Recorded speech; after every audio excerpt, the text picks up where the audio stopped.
What's going on, YouTube? This is Micro Mike, and it is Friday, the greatest day of the week. We finally made it to the weekend. Just got off vacation, and it feels nice to have a couple of days off. I hope everybody had a great 4th of July, seen some fireworks, enjoyed the time with your family, and just have a good time all around. What up, Doe Tim? What up, Doe George Morgan? What up, Doe Flight 000? What is going on, fellas? So today is Subscriber Friday. You guys run the show, and you give me questions, and I shall give you answers to the best of my ability. Now, I already know there's going to be some questions going on due to the drama that happened over the past day or two, and I will get to that if that is asked to me. What up, Doe James Willis? Yes, thank you to all the veterans out there for serving your country, past, present, and individuals that's just signing up now and who will end up fighting future wars. So we appreciate your service, everything that you have done for this country, for your family, for your community. You guys are the true heroes. What up, Doe D. Williams? What up, Doe Luke G's Field Review? Folks, this is a interesting day, and I already know the topic that's going to get talked about, and that will be the drama. What up, Doe Blue and Silver? The little drama is better than nothing going at all. Entertainment. Hey, that is true. There is entertainment going on, and it gives us something to talk about. What up, Doe Gridiron Blitz? Gotta have something to do. Legit, he's doing it just to get new subs. It's very well. So I'm going to go ahead and jump into this because I already know this is going to get talked about, and so then we can just move on from other stuff, because I do not want to consistently talk about something that's been blown up the last couple of days, and that is the drama that's been happening with There Goes Mobby versus Luke G, the DSA, the field general himself. And folks, I really don't want to get into it. I know Luke G can go ahead and talk for himself. He is a big boy. He is very informative when it comes about Detroit Lions, and to get told that he is not is simply false. I have been speaking to Luke G for several months now. He's very informative. We will talk on the cell phone for an hour just talking about football out of nowhere. So, folks, he is very informative. Please don't assume that is not. That narrative is false. Mr. Daragos Navi is as well as informative, and he's knowledgeable when it comes to the Detroit Lions.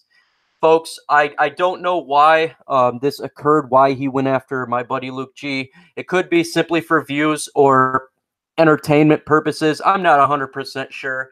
But, folks, they are both informative, and to me, let's just get out of the drama. We're all adults here. We have to deal with the mainstream media. That is the true enemy, and they're the individuals giving false narratives. We all have opinions. We all disagree. We all agree on some things. We disagree on other things, and that's life, folks. I mean, it's completely okay to go ahead and no, I'm not moving my mic back and forth, so I have no idea what's going on. What up, though, General G. Berry? We have individuals we agree with and disagree with, and that is okay, folks. I am not perfect. No one is perfect. We are going to get things wrong. As myself, I got things wrong, and I love to point it out because if I knew everything, I would be Nostradamus or God himself, and I am not. I am just a 34-year-old man who loves talking Detroit Lions and doing the best of my ability. General G. Berry, I appreciate everything you do, and folks, General G. Berry is a soldier for the DSA, and I appreciate his ability to defend us and constantly support all of our channels. He is a great subscriber, and absolutely, I will stick up for my man all day and every day. What up, Doe Hitman's house? Hell yeah, I'm like 70% fact and 30% nonsense. Hey, that's better than me. I'm probably 20% fact and 80% crazy in my head because my wife calls me crazy all the time. One pride or don't ride. That's right, General G. Berry. And folks, when it comes to, I'm not going to get into the situation, but when it comes to bullying, I had this conversation. I was very frustrated last night as I believe there was some bullying going on. I do not believe in bullying. I am very much against it. My daughter nearly committed suicide because of bullying. I had to pull her out of school from a public school into a private school because of bullying. That stuff is not cool. I do not like it. I will not have that on my platform. I will not allow that to go on. And folks, we are all in this together, every one of us in this crazy circle of life, and being a fan of the Detroit Lions. So let's not fight each other. Let's fight against the mainstream media, folks, the people that are getting paid. They are getting paid to spit nonsense and crazy articles. We do not get paid. We are just average folks. And that's what we do, fellas. That is what we do. We giving our time and putting all this effort into making videos, doing our research to give everyone information to the best of our ability. We will not be right 100% of the time. And I hope I'm not right or wrong 100% of the time, because that would really suck. With that said, it is time for you guys to open it up. Gridiron Blitz, sorry to hear about your daughter. Hey, that is life, folks. It was a terrible situation, but we move forward and the best of the ability, and that's what we do. We get in bad, tough spots, and we fight through it, and it makes us stronger. And that's what I truly like about being in bad situations, because it can't get any worse, right? And we just fight. Micro Mike, do you plan on going to the Lions opener September 15? I'd like to shake your hand and say hi, sir. I just may. Folks, I will be going to a couple Lions games. I will be going to training camp. I will make sure to spit that information out to you when it happens. So if you'd like to meet up, talk Lions football, I will be available to do so, because that would be absolutely awesome. And man, that's what we all are. We're all fans, man. We are all fans, and we just like talking Detroit Lions. Specifically, some of us, like Luke G and myself, we played the game of football, and it is something we have a passion about, and we absolutely, absolutely love it. So if I end up going to that game, I will let you know, James Willis, so I can shake your hand and say thank you for listening to my content, because it's an absolute pleasure to have you in this stream talking Lions football. Folks, if I do not get to your comments, simply re-put it down, because my feed goes up fairly quick and I can only speak as fast as humanly possible. So if I do not get your question, it's not because I'm dodging it. Just re-put it down so I don't have to keep scrolling up and down on my phone to read it. This ain't high school. Not everyone agrees all the time. Detroit Drew is still my boy, despite me disagreeing with one of his points made. Absolutely, Hitman. You make a fantastic point. Folks, if everyone agreed on everything, that would be groupthink, and that is a terrible way to go. I've talked about this in the past. I have friends that completely are different from me, yet we are friends. I may have a political statement that's different from what they believe. I may have a different religion that someone else believes, yet we still get along, because that is the circle of life. I do not want everyone agreeing with me on everything, because that means something's going on. Because if you agree with me on everything, you're either a insane person or you're just crazy like myself. So simply love having individuals that disagree with me. Maybe I can learn something. I think we will trade for a guard, one Pride 40. That is a possibility if the camp battles turn out the way that we don't want it to be, whether it be Wiggins starting or an injury. I could definitely see us trading for a guard. This is a big season for Bob Quinn, as Matt Patricia as well. If they have a losing season, they're probably going to be out of a job, and they all know it. That's why they went crazy this offseason by doing great moves to make this roster enhanced and bring it to the best of the ability. We have to have Matthew Stafford upright, and that is vital to the success. If Wiggins is starting and Dahl does not perform well and Terrell Crosby does not perform well as any other individual, I would pray that Quinn makes a trade, or first, at least look at individuals who are released from 53 rosters around the league. It is very possible a veteran gets cut and would be an addition to us, a great addition to the Detroit Lions. And I think that's what Bob Quinn better do first before he makes a trade, is at least see who gets cut, because that's free. And seriously, and good individuals get cut before 53-man rosters. It just happens every year, and that individual may be helping our team out for the 2019 and 20 season, and that's what we need. It wasn't a fight, but a misinformed attack to gain views, but he took that L from Luke G's field review. Luke G is one of the nicest human beings I have not met. We've talked on the phone for a long time, and I truly appreciate everything that he does on and off when it comes to Lions football. Only if you knew the work he does for the daytime work, he is a good human being all around, and what he does for a civilian job, I will not talk about it because that's not my ability. But folks, he does something that many people would consider as a fantastic job, and a good soul would do that type of stuff. The Gridiron Blitz says, sup, one pride. Absolutely. We are one pride. We are one fan base coming together to destroy the NFL and the legacy media that gives us misinformed information. What up, though? One Pride 40. What is going on? He's talking to the Blitz. Yes, that would be awesome. I don't know what you said there. That's all true. I disagree with DSA takes all the time. I appreciate you guys do either way. Certainly don't want anyone to stop doing what they do. Absolutely, Tim. And that is great. I truly appreciate that you disagree with us. You do it in a professional manner, and that's what a debate is all about, folks. Getting along with other people that disagree is the way that this world should work. That's why we have so much issues in this world, is people take it either too personal or way too extremes. It is completely okay to disagree, and I absolutely love it when people disagree with me.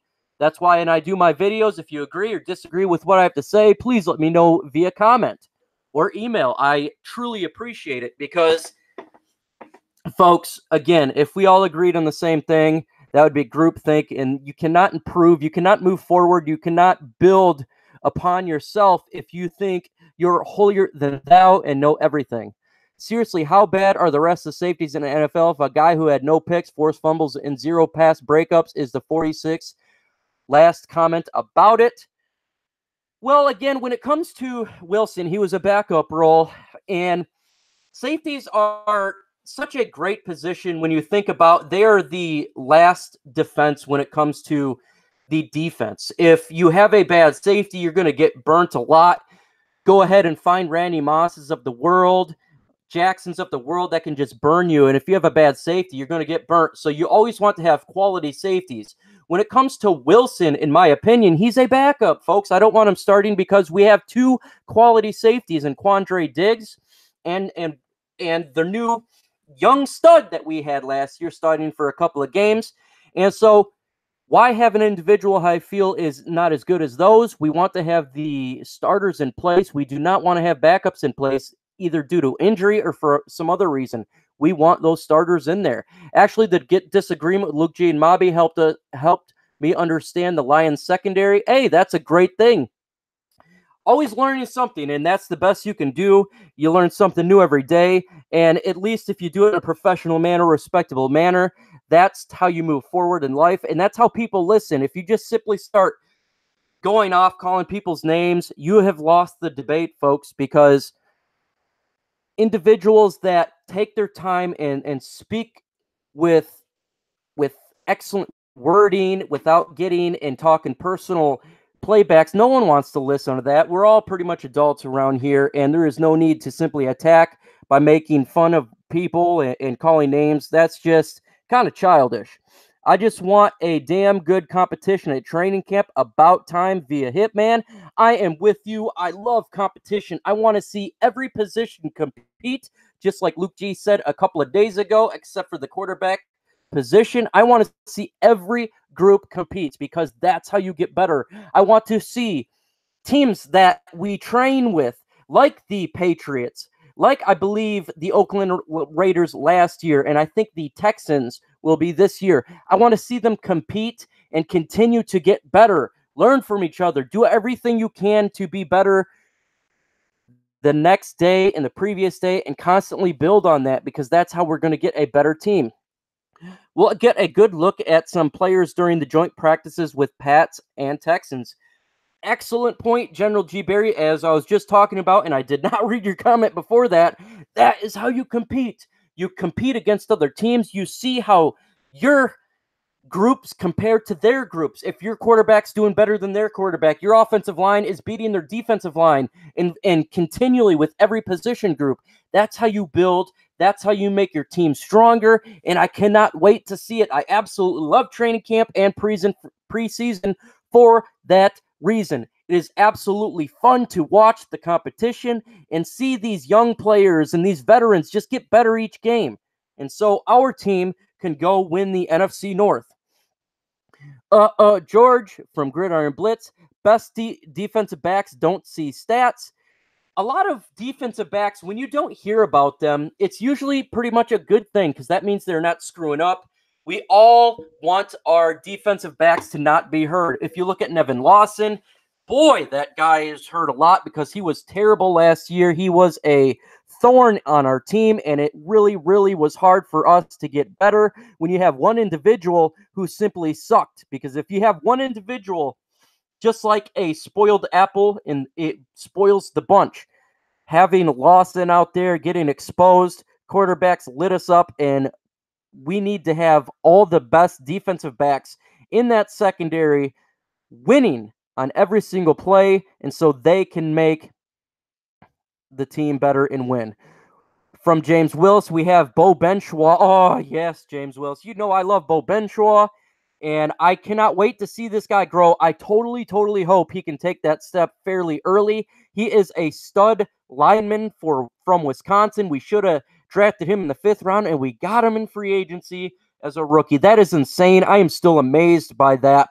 And I totally believe, whether it be through injury this year or starting next year, that we have a solid lineman who will fit our lineman rotation and make the future for this team. He'll be a future guard for this team, hopefully for years to come. I absolutely put a lot of my stake on him, and I am very proud that we have him, and we got him through free agent rookie. And I hope Beau Benzschawel, if he could take that starting role this season, that would be amazing. That would truly be amazing to me, and it would make me very happy. He is my Terrell Crosby this year, and I really hope he takes that step, but it's hard for a rookie. Sometimes it's just really hard because they're going from a system at college where they train maybe 3 times a week and they have practice not as much as an NFL team. Then they go into the NFL where the competition is far higher. They are practicing 5-6 days a week. They have a game. The routine is far more intense than it was in college. Thus, it's harder for a rookie to jump into the NFL. But if he can do that, that would be fantastic. Not that Wilson is anywhere near that, because some people's PFF is tell all the greatness. When it comes to PFF, folks, PFF does not tell everything. PFF is another tool that can be used. Is it the end-all, be-all? Absolutely not. It's like saying that the NFL Combine is the end-all, be-all. It is not. It's just another tool to look into a player and to see, do I believe every statistic when it comes to PFF, good or bad for us? Absolutely not. There is that I factor. You got to see how a player is doing. It also does not tell you about how the individual works out with his players inside the locker room, how respectable he is. Is he taking the time to learn his job more by spending more time in the field, spending more time in the tape, watching film, and all that type of stuff? It doesn't account for that. That's just one thing, okay? One thing. Sub Gridiron Blitz, just sub to you, brah. I am surprised you have not subbed to the Gridiron Blitz before. He is a individual that he brings some funny content, and he's been killing those funny videos as of late, and it makes me laugh, and I like it. It's nice to get a laugh here and there. If Wiggins wins the spot, expect a guard trade to happen. If Wiggins wins the spot, expect me to cry, because I truly do not hope that happens, and absolutely would be a shame that the other individuals cannot beat out Wiggins. Wiggins is an individual I wouldn't mind having in a backup, okay? An individual gets hurt, he comes in and subs for them. I do not want him starting 16 games. I want these young guys, the Joe Dahls of the world, the Terrell Crosbys of the world, the Beau Benzschawels of the world, to beat him out, because that's what we need. Young, fresh blood up in there, protecting our quarterback and making our quarterback drop and throw some dimes to wide receivers and tight ends and have our quarterback not get injured. Having these individuals in there that let Stafford get sacked is not a good thing. TW is a solid backup. Same deal with Nevo. Great in relief. Ain't got no business starting. It's okay to have backups. Not every backup is going to be a caliber. However, you want to see, like the young guys that we drafted this year in the draft, the safety we got, we want to see them perform as well and take that next step, because Tavon Wilson, again, is a veteran. I think he's been in 8 years. So you want to see an individual like Will Harris that we drafted, him step up into that role. And that's what I want to see these young guys step up. Is he going to step up this year? Probably not, because he's a rookie. So then you have the Tracy Walkers, or the Tavon Wilson, of the world to mitigate that rookiness where they're going to make mistakes, and he kind of understands how the game goes. Is he the greatest? Absolutely not. He's a backup. But again, that's what you want in a backup role. Am I a huge Tavon Wilson fan? No, he's a backup. I don't want to see him start because we've got Quandre Diggs and other individuals like Tracy Walker in there who can play the safety position, I believe, to a very high level. Whew. Really, Hitman. Thanks, bro. Appreciate that. He says, no problem, Gridiron Blitz. Wait till my next video to prove how good he is, from Luke G's Field Review. I cannot wait for Luke to drop that video. As Luke always does, he drops fire videos and is very entertaining to watch and listen to. And I learn from Luke G's Field Review because he's got a lot of insight on things that I simply have no idea about. Walker going to be a beast. I agree with you 100%. I think Walker, sky's the limit with him. And having Diggs on the other side is really going to help out Walker, because Diggs is no joke. Wide receivers don't want to run into Diggs. So picking on Walker, they think that maybe a little bit easier on the other side. It's not going to be easier, because I think Walker has the ability to be a Pro Bowler just like Diggs, and he has that spider sense, the ability to pick off those passes and win the turnover game. And we all know turnovers help out winning football games. And I think Walker there will be a great, great safety for us with Quandre Diggs. I don't think Walker needs a new number. Hey, maybe he'll get one. I don't think anyone's saying Walker is a preferred starter, or Tavon Wilson is a preferred starter. No one's saying that, and I don't think anyone would want that. Why? When you got Quandre Diggs and Walker, there's no need for it. You just want to have a individual who can play backup, and there is no problem with having backups. He's not straight trash, though. Look, if you make it in the NFL, you're not trash. There's always individuals that you want to take that next step, like Wilson. In my view, I like to see these young guys take that next step, like Walker did last year. He took a fairly high step playing some of these roles last year, and so we want him to take a giant step this year to be a very good safety in the NFL. So if we're seeing a lot of Wilson in there, that means that Will Harris is not ready yet. And we're probably going to see that in the beginning of the year, but I want to see going down there, Will Harris start to learn the defense and make less rookie mistakes and be a part of this defense for years to come. So I'm always wanting to see the new young, fresh faces in there build upon what we drafted them for. And that's what it's all about. I'm betting Amani. Oh, I love Amani. Amani is a great... Can you guys believe we got this guy in the 5th round? I am still absolutely shocked. We got this man in the 5th round. He should have been a 2nd rounder. Oh, he definitely could be Slay's replacement years to come. Oh, I am absolutely Hitman. You make a fantastic, fantastic point. I cannot wait to see this man play. And he's not going to start immediately because, again, he's a rookie. But we will see packages with him in there, especially when we go heavier in cornerbacks, and we will see packages with Will Harris in there when we do 3 safety sets. So it will be so awesome to see. Mike, how does it feel to be closing in on 500 subs by the Gridiron Blitz? Man, it will feel good when I hit 500 subs. If you have not subscribed to me, whether you're listening now or later, do so, folks, because I'm a cool guy.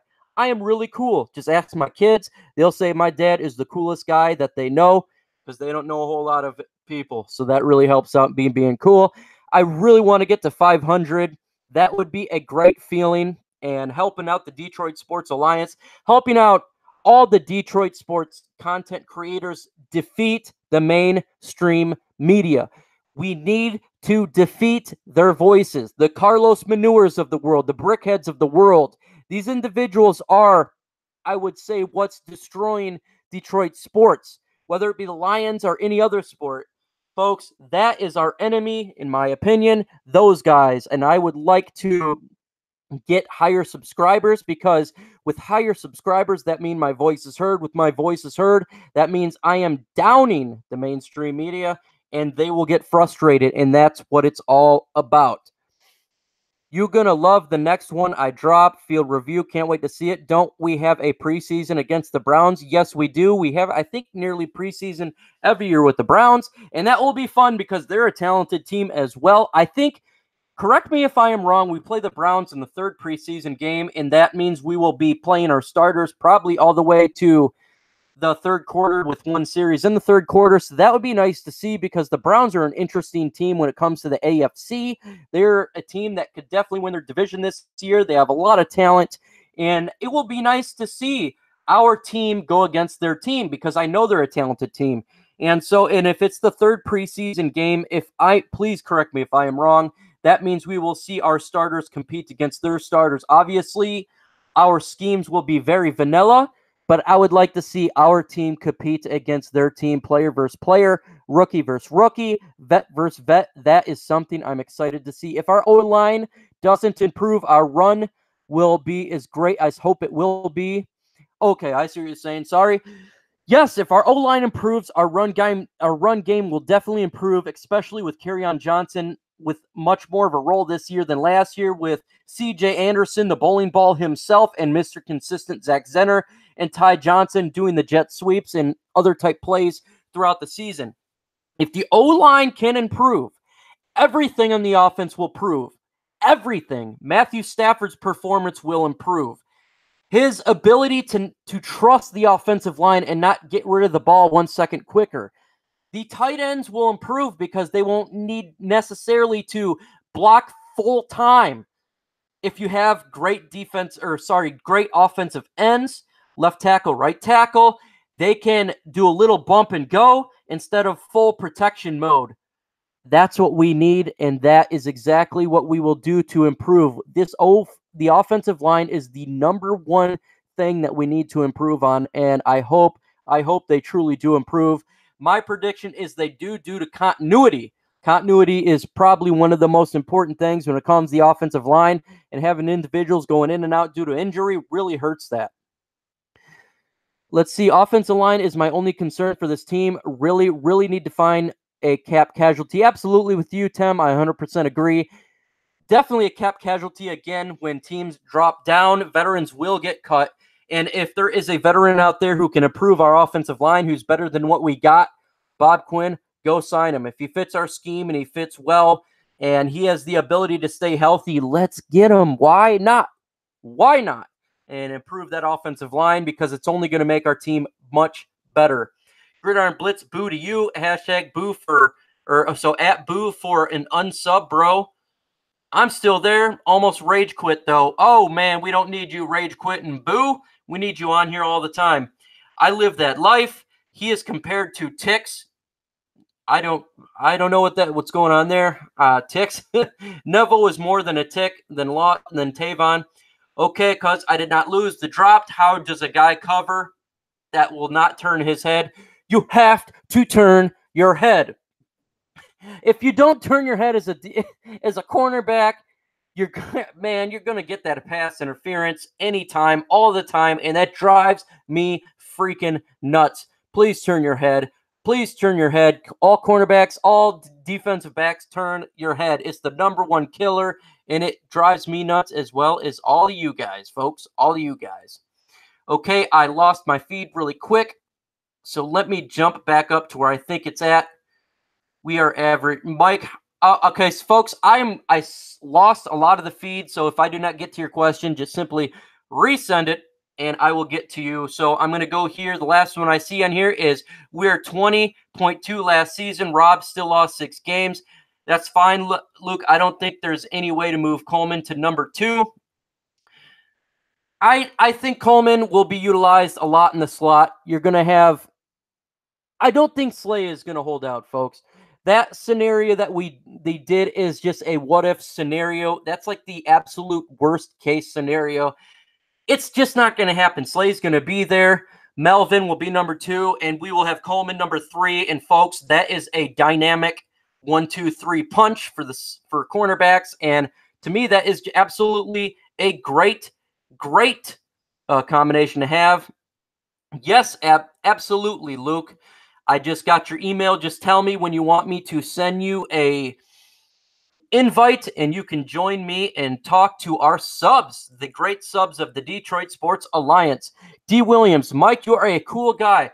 Thanks, man. I truly appreciate it. I like being cool. That's why people sub, right? Please sub to make them a cool guy. D. Williams, you're a lot cooler than me, though.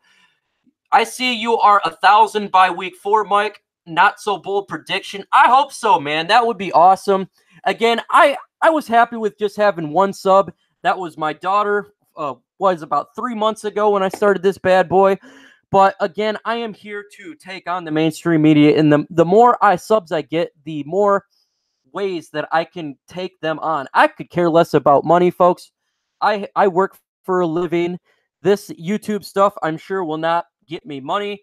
As you see, all the videos I make with a lot of NFL hype videos, that stuff is all gets copyright claim. I make no money off anything, folks. I do it because I love Detroit Lions, and I love watching the games. I love the game, the sports, everything about football is something I have a passion about. And I truly appreciate everyone taking their time that sub to me, listen to me talk. That is a blessing, very much so.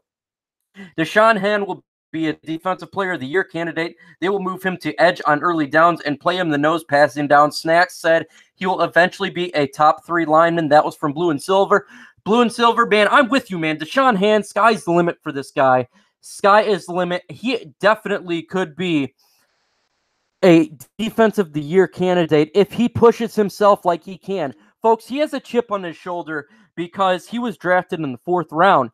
Coming out of high school, he was one of the number 1 recruits, I believe, going into college, and he did not perform to the standard they believed in him.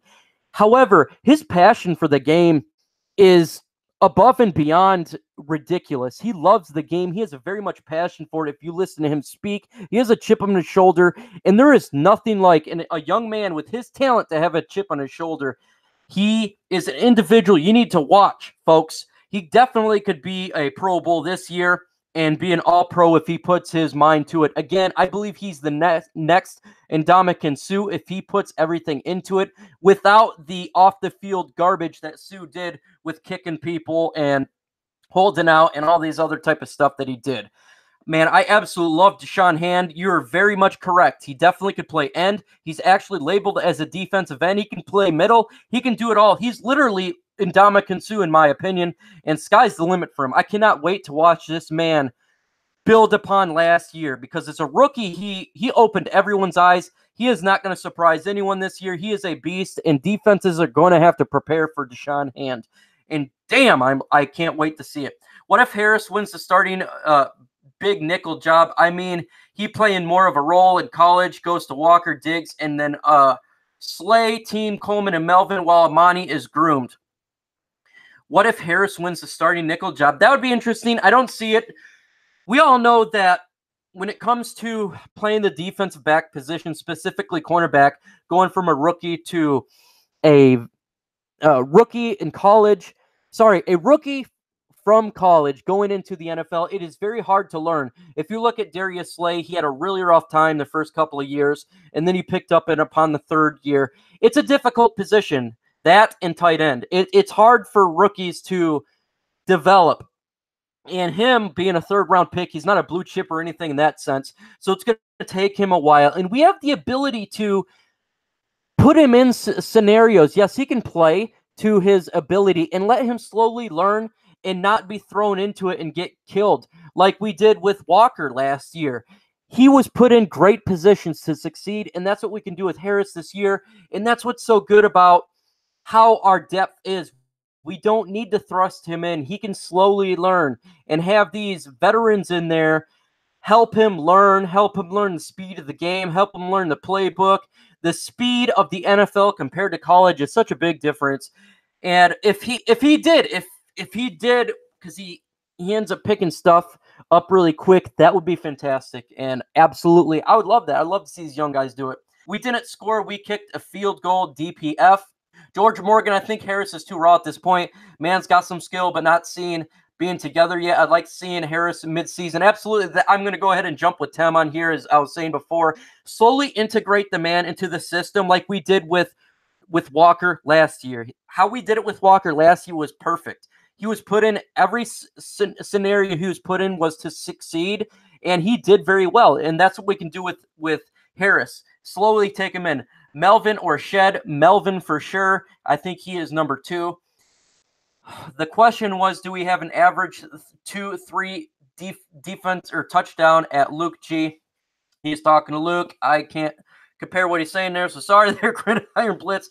I think Jarrad Davis has a better chance than Hand. Jarrad Davis has a great chance because you have to think about the defensive line this year. We have a very good defensive line, adding Trey Flowers upon with Snacks Harrison and Akwara and all these other individuals. It really helps the linebacker position. I could see Jarrad Davis going to the Pro Bowl this year as well. I could see our defense really, really scaring the NFL this year. Kind of like 2014 season where our defense was ranked number 2. I could definitely see where our defense is going to take a really big step this year, and we're going to have a lot of people. If they don't make the Pro Bowl, it's because of name recognition only. I love the direction Jarrad is going, and so do I, General G. Berry. You make a fantastic point, like always. I absolutely love the direction that Jarrad Davis is going. That's why people saying it's a bust. It has me a head scratcher. He's not a bust at all. I really don't get that one. It's hard for me to understand why people think that. It makes no sense to me. General has a chance as well. Absolutely. I'm still slightly worried about Jarrad Davis' confidence. That's when it comes to confidence, it's hard to tell because he's such a leader, an individual that is playing. He stays after practice. He's a big leader. He's a very humble guy. So if his confidence is down, hopefully it's not. Hopefully that his confidence is high speed, and I can't really judge on that because I don't know about that. That's something that he would have to talk about because, again, I have not seen any indication to say his confidence is down at all. It could be not. I don't know about that one, especially if the D-line plays well. Absolutely. Sup, Mike Nomis Shay. What up, though, Nomis? Nomis hit 332 subs last time I seen it. He is one away from Snacks Harrison's weight at 333. Congratulations to Nomis J. He is rising. His confidence in this YouTube game is going nuts. If you ain't subscribed to my buddy Nomis J, do so. The guy does a lot of Lions and Piston stuff. Body language. Okay, Tim. Yeah, I could see that for sure via body language. That is a very good visual that you've done there. I would have to look more into that when it comes to body language, and that will be something that I'll definitely look into further. It's something I haven't even crossed my mind, so thank you very much for that, sir. Much appreciated. Cool. Slay better show up so he can rotate Namani and Harris and groom them and be forced into action by George Morgan. Absolutely. Slay better show up. He absolutely better show up. I don't understand this narrative that he wants to get a new contract extension. He's got 2 years on his contract. Slay, buddy, we love you as a player, but we understand that last year, to me, it's not just he wants a new contract. I think it's somewhat of an excuse. He's for whatever reason, he's maybe not buying into everything that Matt Patricia is selling. He's not buying into it ever since that comment he made about playing in the cold. That made no sense to me. It's either he was soft or he has a vendetta again. And so I don't know what's going on with that. Slay better show up. If he wants to truly be a team player. He needs to show up and help these young guys out, help this defense out, and help Detroit Lions win some games. Take this team to the next level, son. You have 2 years on your contract. It's not like you're getting paid like a bum. You're getting paid very well. And I truly want this man to show up. He needs to. If there was 1 year in his contract left, maybe it's a little bit of a different situation, but you got 2 years on your contract, Slay. Time's ticking, in training camps coming up, so we're going to find out soon enough. I do think he shows up, but if he doesn't, I am going to go after him like no other. He doesn't look confident, videotape, etc. JD has all the tools. He has been much better in Matt Patricia's defense. I just want him to see him stand up. Hey, if that's what you're seeing, I definitely want him to see him stand up as well. I want to see him bring that confidence in there. If his confidence is down, man, stand up, Jared. You have the ability to be a great linebacker. Don't put yourself down. It's a new defense. We have now a great defensive line. You can do it, man. Dude's like the fastest guy on the defense, and he's 230. He's very fast, and he can make plays too. He's a playmaker. I would rather have JD be cocky than have a shot of confidence. Yeah, I could see that, because if you have lack of confidence, if you have anything, whether it be football or anything, it really shows. Like, if you're doing YouTube, for example, when you're trying to speak to people, if you do not have confidence, people can really sense it in you that you're sensitive or you don't believe what you're saying. If you're confident and you stand on your ground, people believe it, and that's just like any job at all. No Miss Jace, thanks, my guy. Luke J, check your phone. I did. I sent it out. Sup at Nomis. That is the Gridiron Blitz talking to Nomis. He's the only one not buying in One Pride. It does seem that way. It definitely does seem that way, and I don't know why he is like this. Whether it be, again, he doesn't like Patricia himself, or he is just kind of being a diva. I'm not 100% sure, but he needs to buy in. You have to have everyone buy in into a system for it to work, because if you don't buy in, you're not going to be 100%. You're not going to go in all out. Just like anything, you're not going to go in all out on everything you do. He needs to buy in. Please, Slay, buy in, or we will get rid of you. And that's my view on it. I'm worried about Slay not buying in. I'm thinking that it's holdout. He's just trying to get done. I hope it's just about a holdout. I hope it's him not buying. What you believe is him not buying in. I want him to buy in. I think that's huge. I think that's very vital for him to succeed with the Lions. If he doesn't buy in, there's a big problem there. So I hope he does buy in. I hope it's, whatever reason it is, it's not about scheme and stuff like that. I truly hope that's the case. He wants it all guaranteed so he can pull a Calvin, because he don't want to be, he missed Caldwell. He damn well better just get on the field and not play Calvin Johnson and try to get guaranteed money. You signed the contract, Slay. You did. I did not sign it. No other place signed the contract. You agreed to sign the contract. What up, though, Luke G? What up, though? Hey, man. What up, though? Talk to the folks, Luke. I had to think about this for a while, and I had an interesting take on what's going on with Darius Slay. And I think it might have something more to do with Glover Quinn.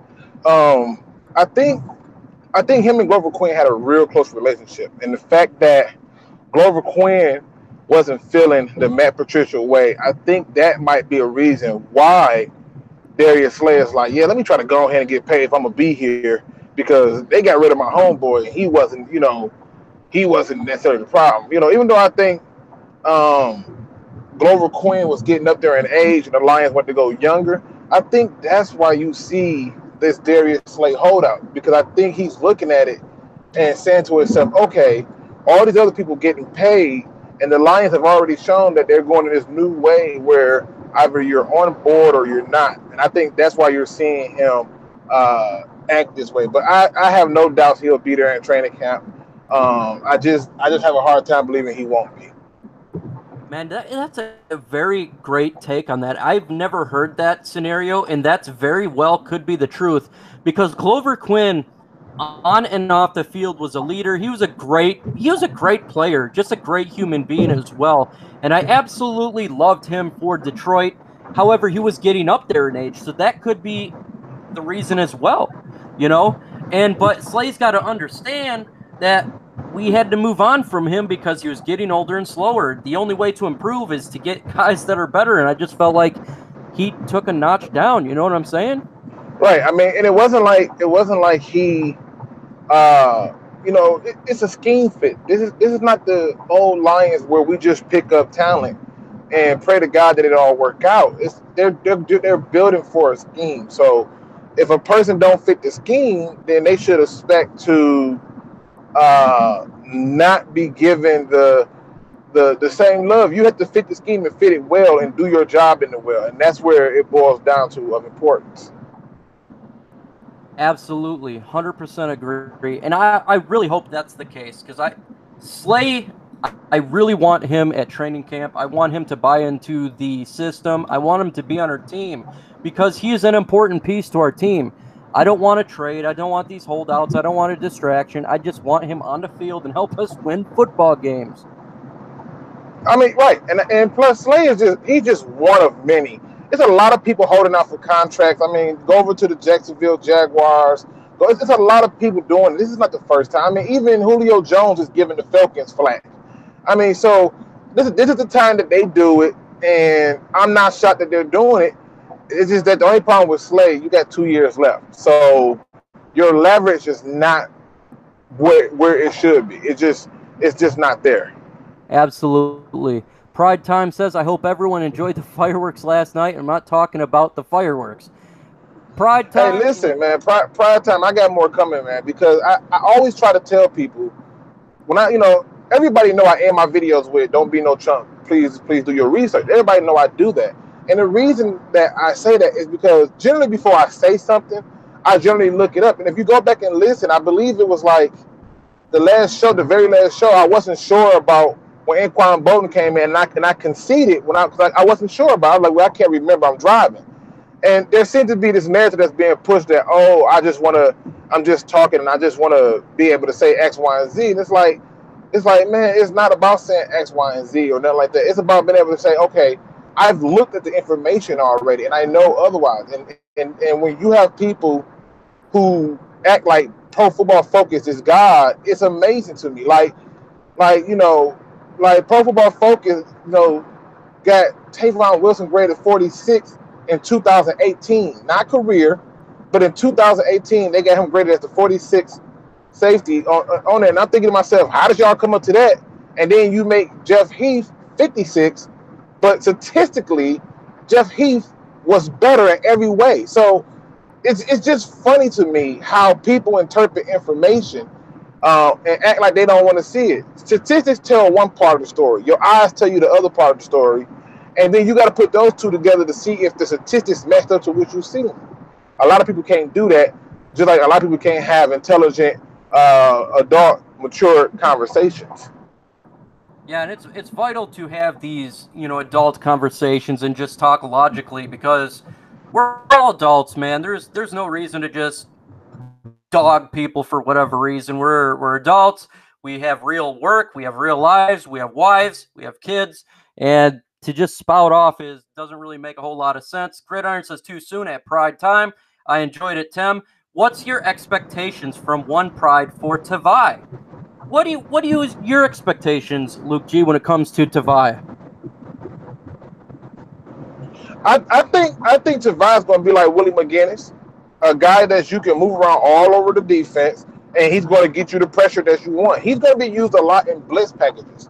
When I watched this film, that's exactly how they used him. I seen him in one game, and that's actually the video that I got the lockdown on from showing that Jahlani Tavai and Will Harris video.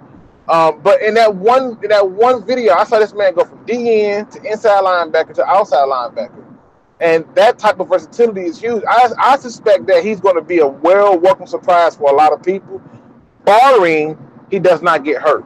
Injuries will change everything. So we're just going to say barring there's no scars. Yeah, man, I think sky's the limit for Tavai, but for this year, I think he's going to get implemented more as a rookie than other rookies will, because I think he'll be utilized a lot when they believe that the tight end's going to go. He's a big guy at 6'2". I think he can cover the tight ends well. I think sky's the limit for years down the road. I definitely see him being a very much a quality linebacker for a team. He can rush the passer. He can drop back. It's sky's the limit for Tavai. And just because we've not heard his name talked about before the draft, this, that, and the other, doesn't mean that he's going to be a terrible linebacker or a terrible player for this team. That absolutely means nothing if you ask me. And we just got to take it slow, though. It's a second-round pick linebacker. He's not going to be a stud day one. He's got to have the expectations as a rookie, just like all rookies need to have these expectations that he is a rookie. He will get better, though, as the season goes along, just like everybody else. Yeah, agree. I think a lot of times what you're going to see is we hang on to the words of those people that we trust to get us the right information. You know what I mean? So when the experts sit there and they don't show him no respect, the fans' response to it is, oh, well, maybe he's not no good. And, they didn't have no clips ready. Nobody saw this coming. And it's like, no, that's not the case. You have to be able to keep in mind that every rookie is a rookie.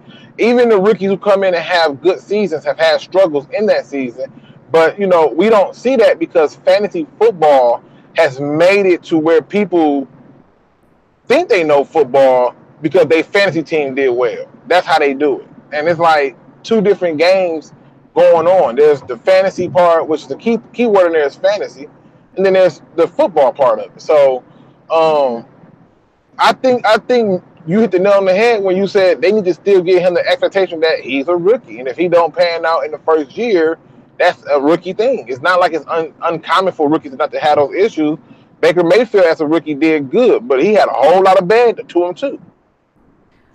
Absolutely. We have that expectations, and hopefully the fan base does not dog him like they do other rookies and expectations and make him not want to play for us, because that's happened to a couple individuals. However, I've seen how his mentality is, and he's just, hey, I want to get to work.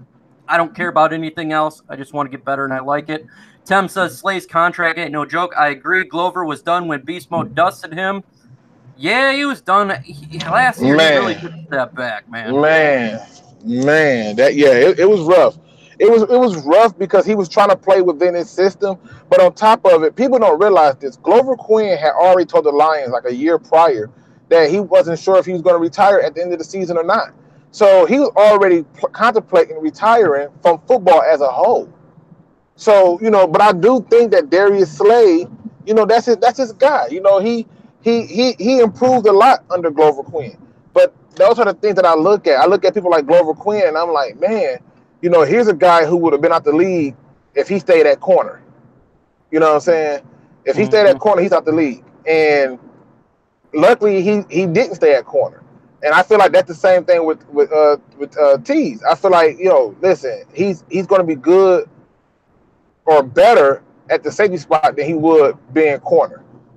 Just like I always felt that Frank Ragnar was better as a center than he was as a guard. I'm like, as a center, he's going to be good. He's, because he'll be able to call out the plays and so forth and so on.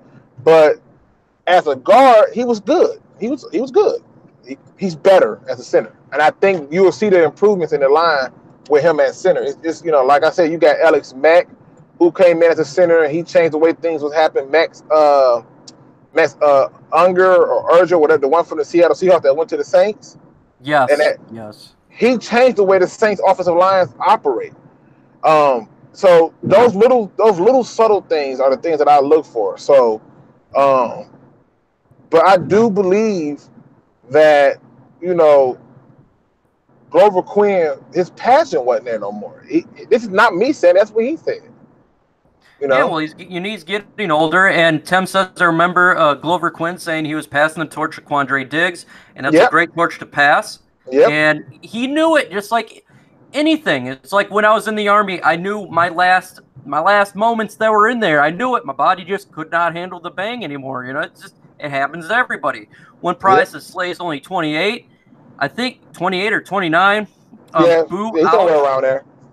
Yeah, Boo says, "Am I lying? I don't know." What are you talking about, man? Sorry. If I think if I said you're lying or not, absolutely, that was. I have no intention of that. Slay got a 2-year and decent current deal. He does. Donald did it last year. Glover, Slay, Tate, and Marvin Jones are 4 people I'm worried about when Patricia got hired. Marvin shown he's since willing to be here as well. Yeah, well, Tate wasn't a big worry for me. He's a pretty laid back guy, but he's gone. He got traded away. Glover, that was a little worrisome, but he took a step back, so I kind of figured it was near his time anyway. Slade, that's the big worry for me for sure. Yeah, Pride time. Tate got traded because he wanted a new contract. But the biggest issue for Glover, not for Glover, but for Matt Patricia was he didn't like the showboat. There was a few plays where he could have just went into the end zone, then did the celebration afterwards. He wanted a moonwalk in, and I think it was one game against the Vikings. He flipped in for no reason and got hit in the air. And you know, I think the showboating is what irritated the head coach a lot. Like, get in the end zone, then celebrate.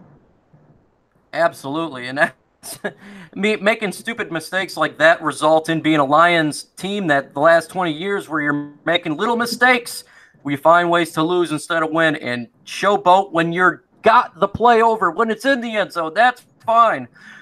Pride Type says he'll be waiting for your video. I'm sure a lot of people Coming. are waiting. Oh, it's coming. It's coming. I don't even got to address nobody. I just got to address the facts. I just love how people view things. And you know, I mean, I got somebody who put a message in one of my videos that said, just admit you was wrong.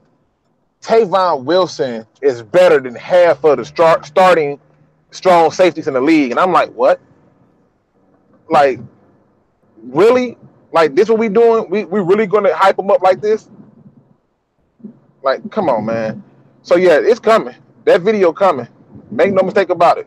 And I will be ready to watch it as well. Blue and Silver says Tavai is going to be an every down linebacker. They'll keep Davis and Tavai in the field at all times. Boy, when they're fully on the field at all times, that is our linebacking core of the future. And it's going to be, man, if Tavai can live up to what we think he can live up to, sky's the limit for our linebacking core, especially our defensive line. I don't know about you, but I am so excited for this defense this year.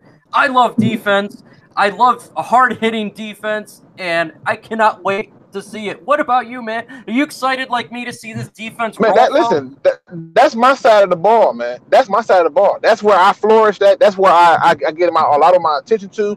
The thing about this defense, and it's one of the reasons why I make the statement that I made about not wanting to see Diggs having to be the full-time slot guy. Even though he was in the slot as a safety, I was like, listen,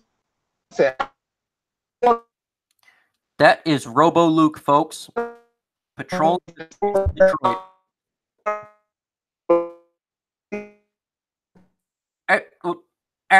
Eat. Robo Luke. Okay, so while he's figuring that out, JD moving to her naturally offensive O-line mid of this year. Sorry, I screwed reading that up. Tavai be a middle linebacker next year or mid-season. Yeah, I'm thinking with you, Tim. I think he'll get implemented just like any rookie. We do not want to set him up for failure. What's that noise, Luke G? The car at Nomis. Yes, he is driving, and he just turned into Robo Luke. GQ is still not officially retired. Yeah, not officially, but he should be. And you know what? This is a conversation I would like to ask you guys a question. Do you think Glover Quinn should be put into the Detroit Lions Hall of Fame? Should his number be put up in the Raptors with other individuals? Glover Quinn was one of my favorite players on the team for many years. I love him on and off the field, very underrated. And I would like to hear your response. Should he be retired and put into the Lions Hall of Fame in a couple years? That would be nice to know. T's need to move to safety. I think that would be an interesting transition. However, we got so many safeties, so much talent. It's hard to see that. You know what I'm saying? Just we got to be able to see where he can fit. Now, if he can finally live up to that cornerback status like we drafted him, then hopefully it does that. If he can't, then you might as well try him at safety. However, we got so much talent in the secondary. it would be hard for me to see to let another person go. Is he an elite center when it comes to Frank Ragnow? I think Frank Ragnow can be an elite center for sure. I think he will get better because he did not play center last year. However, he played center in college. I think by the end of the year, he will definitely be a Pro Bowl center. He will be an individual that a lot of teams will look at and think he's one of the great centers in the league. And just like Max Unger was, just like the center for the Dallas Cowboys is. And centers are so vital because you don't hear about this a lot. They do help out the quarterbacks calling out the defensive plays. And it's important to have an individual that's very bright. And that's what he came for. Not only can he push linemen, but he can help Stafford play. What up, though? Okay, Luke G went back to silent. No, I'm back. I'm back. Luke? No, I'm back. I'm just making sure it's working, man. People keep calling me. It's okay. We enjoy hearing Robo Luke patrol the streets of Detroit. Man, hey, listen. Hey, I got that reference. The Robo Luke. I got it. But no, I think you hit the nail on the head with Frank Ragnow, man. He's the spotter for the sniper. So it's important to have a good center. Hands down. And I think you nailed that one when you did it. That was a good observation by you. Well, absolutely. It's so important. There's a lot of positions in the NFL that are vital. One being left tackle, quarterback. You hear about defensive ends, but you don't hear a lot about centers. And to me, center is important in any part of the offensive line because they do make the calls. They help the quarterback out. You have to have an individual that can see what's going on. And if you don't, it can hurt the quarterback. Every little information for each play that occurs, whether it be any subtle movement that can help out the quarterback, if it's just that little bit, then that play may succeed or fail. When it comes to the NFL, it's a game of inches, and that little information may help out Stafford make a play better, and it's important to have that. It's very important to have that. I think center is underrated position when it comes to the offensive line. Okay, so I see he's back there. Okay, go ahead. I'm back. No, I just muted because I know that I'm driving. I got the air conditioner on because it's hot and humid here. So I don't want that to be like the background noise, But yeah, I mean, it's an underrated position that many people don't realize. A lot of the best quarterbacks had good centers. I mean, even Tom Brady has had a very good center that he can work with. When he's had bad centers, they remove the replace, and I think that's how it should be. The Lions are starting to make a lot of strides in the right direction, and I think that's the most important part of what they need to do. Absolutely. Tem says the Matrix is real. Everyone panic. Man, if the Matrix is real, I really want to meet Neo and help me get out of this position I am at. Everyone, we run a 3-4 hybrid. That mean two middle linebackers. Yeah, we do run a 3-4. We also run a 4-3, and he's actually done 2-5s before. So Matt Patricia does it all. You got to have linebackers and defensive ends that can be hybrids because he does it all. It's crazy the schemes that he puts up with, and you got to have versatile players to help fulfill that scheme and make it work, because if you don't have players that can play multiple positions, the scheme is not going to work. I mean, not to mention, if you just go back to the Jim Schwartz era, remember how we had all them defensive linemen? Yes, the wide nine. Yeah, we cap a ton of defensive linemen. So, when you're trying to build for scheme and get things that fit your scheme, you're going to see more or less of one position. And so that's what you're seeing. It's going to be a hybrid. It's going to be adjusted, and that is where, the attention for the defense should be put on. It should be put on its ability to adapt. If, every team is not going to come out and play you the same. Just like every game, you can't come out and run the ball. But not running the ball at all, that's different. You got to be able to, at some point, you got to run that ball at some point. Running the ball is vital towards success. We've known this. We've had Matthew Stafford have to pass it nearly every down, and the success of doing that is a lot less than success of running the football, because you have to be able to control the line of scrimmage. You have to control the clock. You have to run the ball, make those safeties drop back, make them come forward and not know what the play is going to be. If you're passing every down, they understand it. We get smoked. James Willis says, where do you see Bo Benchwall fit on the line? Are his skills left guard or right guard? Predominantly left guard. I think that will be where he fits. He will be a backup right now. I don't believe he starts simply because he's a rookie. Hopefully he learns it and can be a starter next year and have that spot filled so we don't have to make a draft pick and waste one on another guard. What do you think about Ben I agree. Luke? I agree with you on that. I think you spot on with that. That the difference between Matt Patricia versus past Lions coaches is he's trying to ease people into the system versus just toss them to the wolves. That's the biggest difference. He's not just trying to force feed them into the system. He's saying, okay, let me let them ease their way in, and then they'll be ready. So I think you hit that one on the head.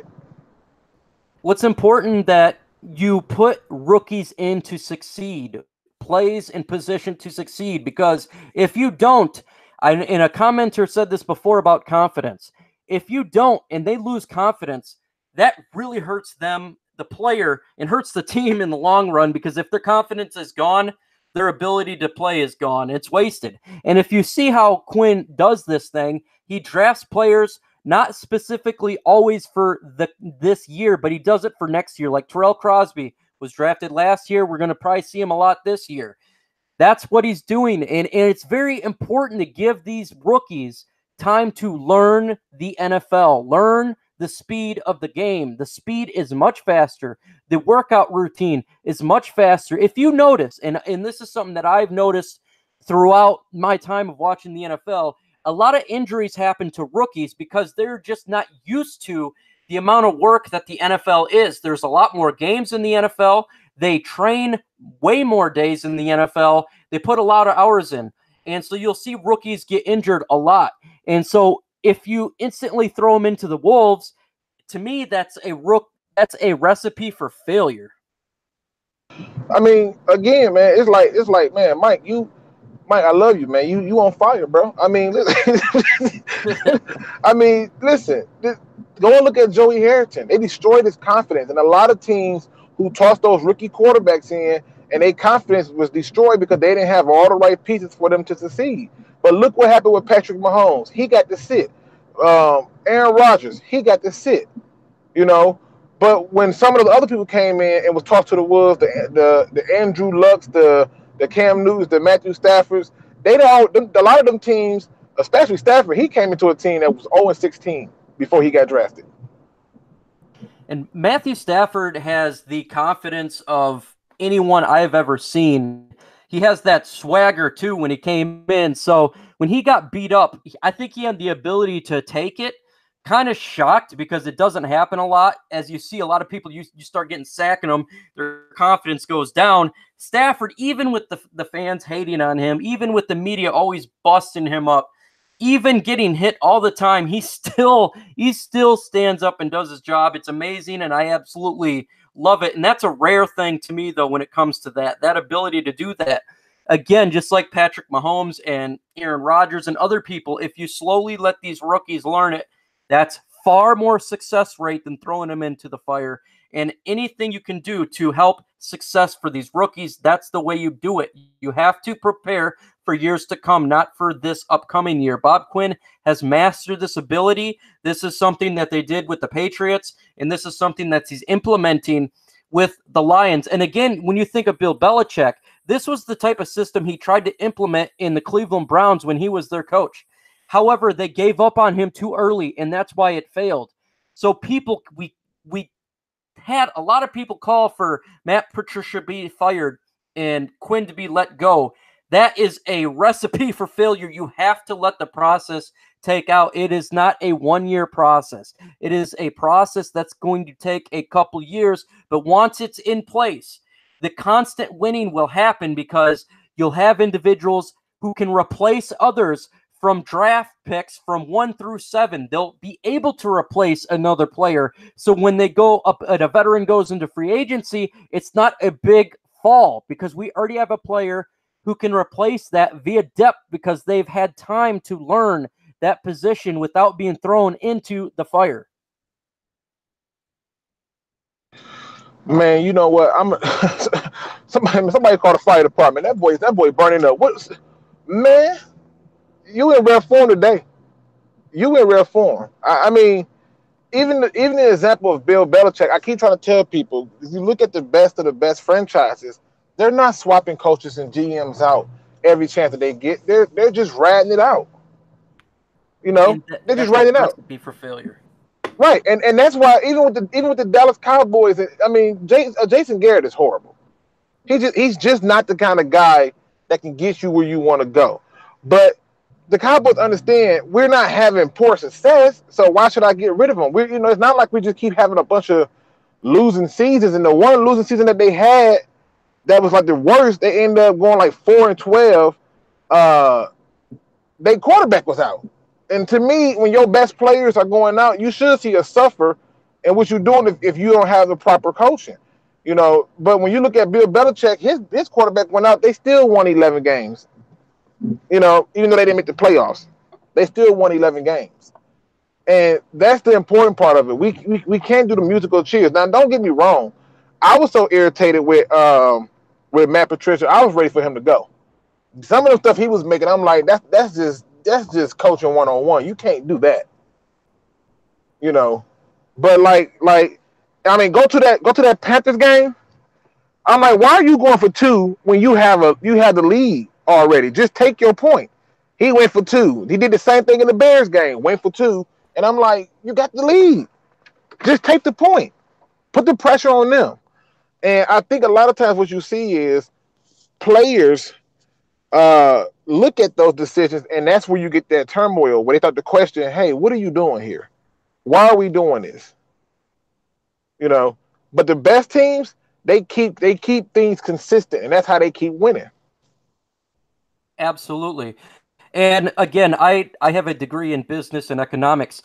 What you do in business is exactly what Quinn's doing. You do not prepare for a business just for a 1-year plan. When you create a business, you're looking for, yes, the first year, the third year, the 5th year, the 10th year. You're building something. You have implement plans. That is multi-year plans. And from day one, you're thinking long road. You're not thinking at the moment, because if you think at the moment, you're destined to fail. You have to have the understanding that this thing is going to take years. Yes, the first year when it comes to business, and this is what I told a lot of people last year, the first year when you're creating a business, a self-business by yourself, the first year you actually lose money, okay, folks? When you're creating a business, the first year is actually never good. This is why 70% of businesses fail. It's because a lot of people get depressed after not making a whole lot of money the first year. However, the second and third and fourth year, it really builds up. Now, this is what Bob Quinn is doing when it comes to draft picks and philosophy. The first year last year was a failure. I knew it was going to be a failure because he wasn't just implementing players. He's implementing an idea. He's implementing a way to build a strong team and completely change the culture. How do you do this? How do you change a culture? You train differently. You train harder. You run harder. A lot of people are not going to like that, especially when you have a coach like Caldwell. So you're going to have to get rid of a lot of those players, the roster, to build that. So what do? You remove the players that don't buy in. You change the roster. The first year, obviously, they were going to suck. The second year, what did Bob Quinn do? He got players that fit the scheme. He got players that understands what Matt Patricia and Bob Quinn wants. They already bought in. Then they drafted players last year and this year that has never had another NFL experience before. So all they know is what Bob Quinn and Matt Patricia is doing. Now you have a team full of a lot of individuals who's bought into the system. Now you're going to see the fruits of the labor that Bob Quinn has been trying to bring to this franchise into the Motor City finally grow. And this year is going to be a much different year than what people expect. I feel like if he was doing that it should have been like a Baptist accordion somewhere back there getting it in or something, like a organ player, because it was straight church right there. I mean, it was spot on to the fact that the way you work something, if you build for right now, you're not going to sustain longevity. And I think one of the things that I remember looking back on was people who do crazy things that they think are going to make the team better. So, like, I remember when Mike Ditka traded his whole draft for Ricky Williams. Remember that? Yes, absolutely. And I Big remember mistake. thinking, okay, he traded his whole draft for Ricky Williams. But I also remember thinking he didn't do anything that would allow for Ricky Williams to have success. He didn't go out in free agency and go crazy and buy get a bunch of big name linemen to keep him with gaps and holes and stuff. But that is very telling. Or like when you look at the Dallas Cowboys where they traded Herschel Walker to acquire all those picks and turned it into a dynasty. So the approach is right. He was looking long term, whereas Mike Ditka was like, I'm trying to give the man a fish and versus teaching him how to fish. And I think what you're saying is spot on. That, you know, there has to be some type of a plan that goes beyond the first year. What about year 2, 3, 4? You know, that's the kind of GMs that's why even if Matt Patricia don't succeed as a head coach, I'm like, Bob Quinn is going to survive. He better survive. Right. He's the best general manager we've had in years. He understands how to run a team, and he looks beyond what we can see now, and that's what you need. You need to have an individual that sees the full picture. You see teams that consistently succeed, like the Patriots. You have teams like this, they understand that, and this is what they do. They get draft picks, they develop them, and then they play, and then when big players move from their team, they simply let them leave. They pick up compensatory picks, and the draft picks that they made in prior years fill the spot, and they move forward. Agree. Now I see there's a lot of talk going on about Nick Bolton, the fullback, and you know, I for one hope that you know, he heals up accordingly. But man, that Achilles, or what was it, ACL? I forgot what his injury was. I know generally when it's something dealing with a running back or a fullback, those leg injuries are damaging. They're very damaging to a player, and it can take a while to heal. And I haven't really heard much news about it, and they haven't been letting too much of us, like the fans, or you know, into the practices just yet. But I'm going to try to get to one because I want to see what our fullback is doing. And yeah, we've not heard anything about him, and I'm curious to see how that plays out. We probably haven't heard nothing because, you know, so many fans is hyped up on Tavon Wilson. So, you know, when you get the great Tavon Wilson, you know, we're not thinking about the small guys. Yeah, absolutely. Now I'm going to get back to the chat here. It says, folks, if I've not got to your comment, just replay it. Again, they're coming up fairly quickly. So if I did not get to your question, I will if you just simply replace it. One says, you were programmed to love money and not care about people. Well done. You completed your programming. I have no idea about that. I definitely care about more than money. If that was the case, I would be a millionaire and not a middle-class individual. Right.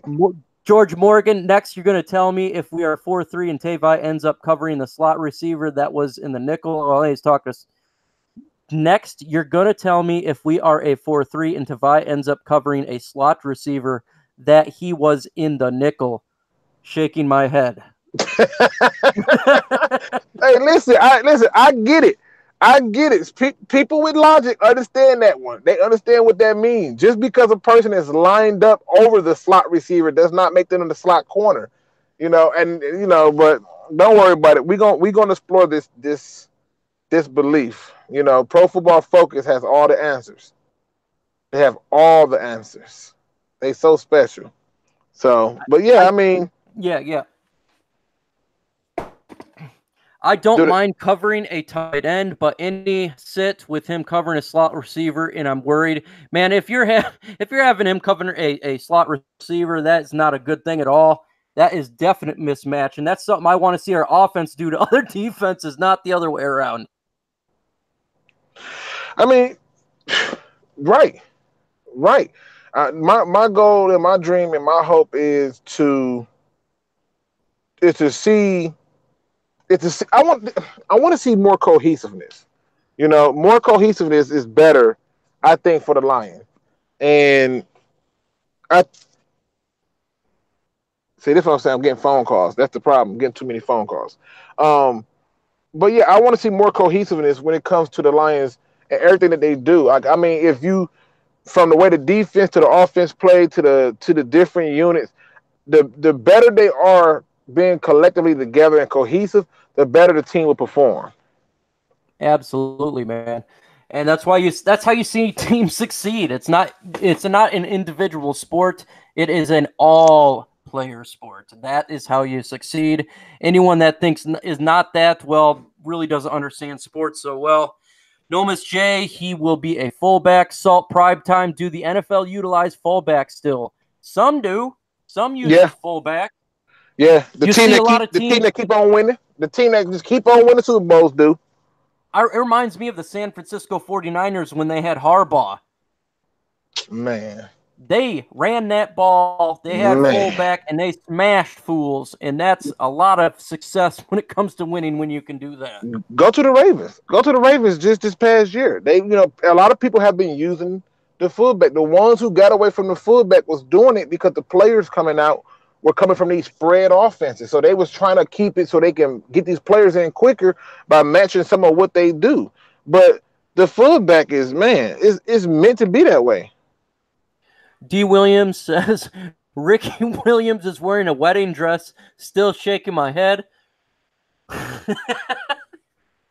Ricky Williams, man, put off the wedding dress, man. It's over, man. It's over. I thought It's Ricky over. Williams was like a position coach or something at Texas. I don't know, man. The last time I heard of him, he went off smoking weed.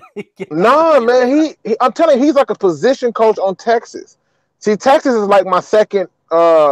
It's like Texas is like my second home away from home football team in college, and I think Ricky Williams is like the assistant running back coach or something like that. Hey, man, power to him, man. I'm sure he could be there's a lot of some players that can turn out to be really good coaches, and then sometimes a lot of players cannot be good coaches. Just depends the type of person you are. So I wish him nothing but the best.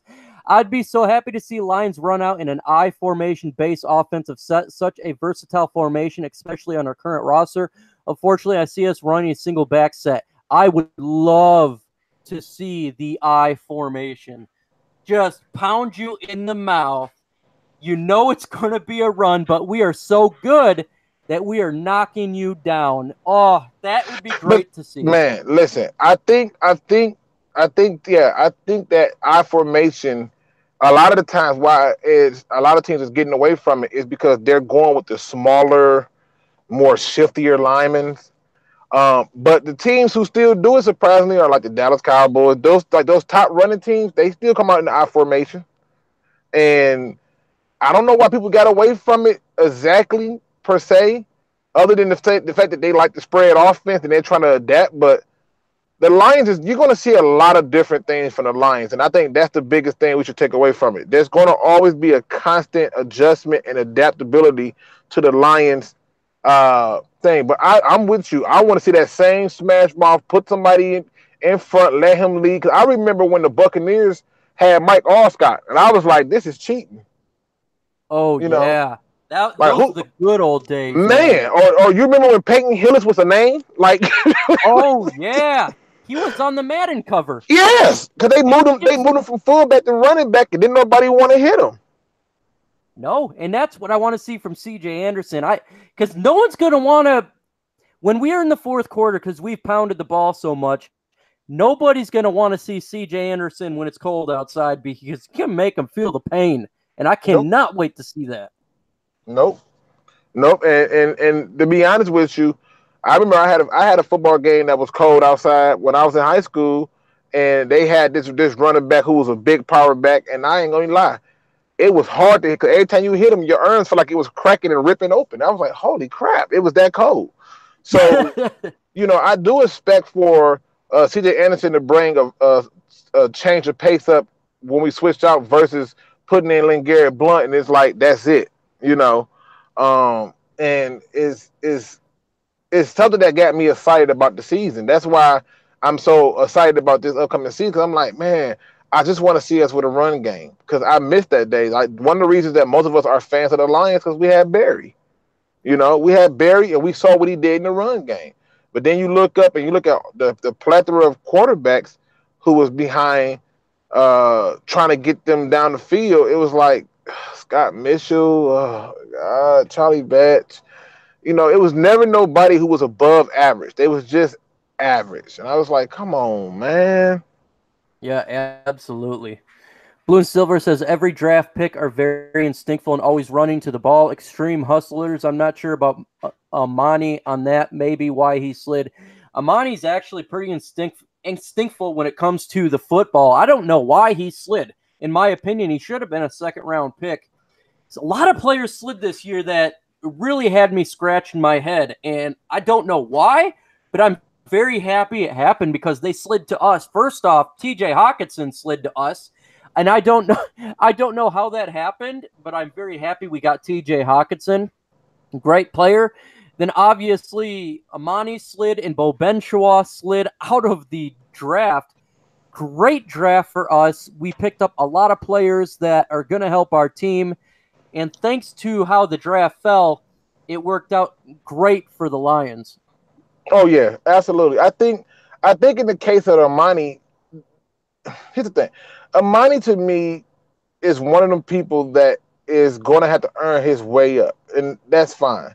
But I think what you're going to realize with Amani is if the ball is in his vicinity, he is generally good at keeping it away from the person trying to get it.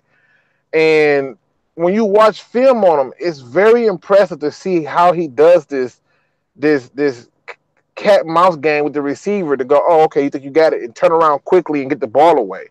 Do I think he's going to struggle? I think most cornerbacks do struggle. I mean, go ask Green Bay when they came out with the all rookie cornerback set. Didn't work too well for them. But going forward, they should get better. King should get better. Alexander should get better. So if the best of the best do it, I think you have to be put into a situation to come in and succeed. When people like Jalen Ramsey come in, he succeeded because look at that defense they put around him. I mean, you try blocking that front seven. Calais Campbell. Then they just added what? They just added Josh Allen, right? Mm-hmm. Yeah, so now you added Josh Allen, although they did lose Tevin Smith for the season. For him taking mental break, but man, that thing, when he got there, that team was set up for him to succeed. And a lot of times we don't do that for our top picks, and it's unfortunate. D. Williams says yes. Williams is coaching. Nomis says, Mike, did you just say pound in the mouth? I was trying not to go sexual there. Tim, yeah, Mike, but with our fullback, running back, they can spread and catch no problem. I know. I'm so excited about that, Tim. Seriously, when it comes to defense, I'm excited about the secondary, but I am just like Luke G. I cannot wait to watch this running game explode and see something that we haven't seen in so long. I mean, I'm so excited to see Kerryon Johnson utilized correctly, see C.J. Anderson with a chip on his shoulder just plow through people. Plow. Yeah. And I'm ready to see defenses having to think about what's coming to them. You know what I mean? It was so bad that if I can call your plays out at home and I'm not even preparing for you, like I'm not preparing to stop your offense, and but yeah, I know you're running the ball to the left and you're running it to the right and you're running it up the middle, or it's a trap play, or this is right here is a screen, or this. That's bad. That's bad, and I expect this year to be something totally different where you're not so sure about what they're going to do, but back then you could play a drinking game about calling out their plays, pass or run. I'm telling you, you would be drunk before halftime because it would be exactly what you said it was. Yeah. So, and man, if you know what the plays are going to be, it's hard to succeed. That offense was so dreadful. I just remember watching it. Run, pass, punt just drove me freaking crazy. Run with Theo Riddick. Run with someone else besides Kerryon Johnson. And then we have 8 yards to go, and they would throw it 5 yards. and then we would punt. It drove me crazy, and I'm very happy for KFC to be gone. And we have a real legit offensive coordinator on this team who has playoff and Super Bowl experience. Would you think? Man, listen, you got a Super Bowl winning defensive coordinator who's not going to be your head coach, a Super Bowl winning offensive coordinator who's going to be your offensive coordinator. I can't say much for Paul Pasqualoni because I think he was kind of like a, hey, you gave me a shot, let me give you a chance to get back into this league move. But nonetheless, you have people that have a staff together that's cohesive and that has winning culture. We got a GM who's been on a Super Bowl winning team. They're doing a lot of the things that I think need to go in the right way. And like Prime Time B said, cornerback is one of the hardest positions to play in the NFL next to quarterback. It is. It's very difficult because the amount of tricks that they have in their arsenal is important. This is why I always tell people, don't get caught up on just looking at the numbers. Understand what the numbers mean, because Darrelle Revis was not the fastest, but go and look at him against the faster receivers. How does Darrelle Revis keep up with Calvin Johnson? How does Darrelle Revis keep up with some of these fast receivers? How was Ray Lewis able to track down these running backs? Like, Chris Johnson was not slow. Ray Lewis cut him off in a heartbeat. I'm like, man, this is rough.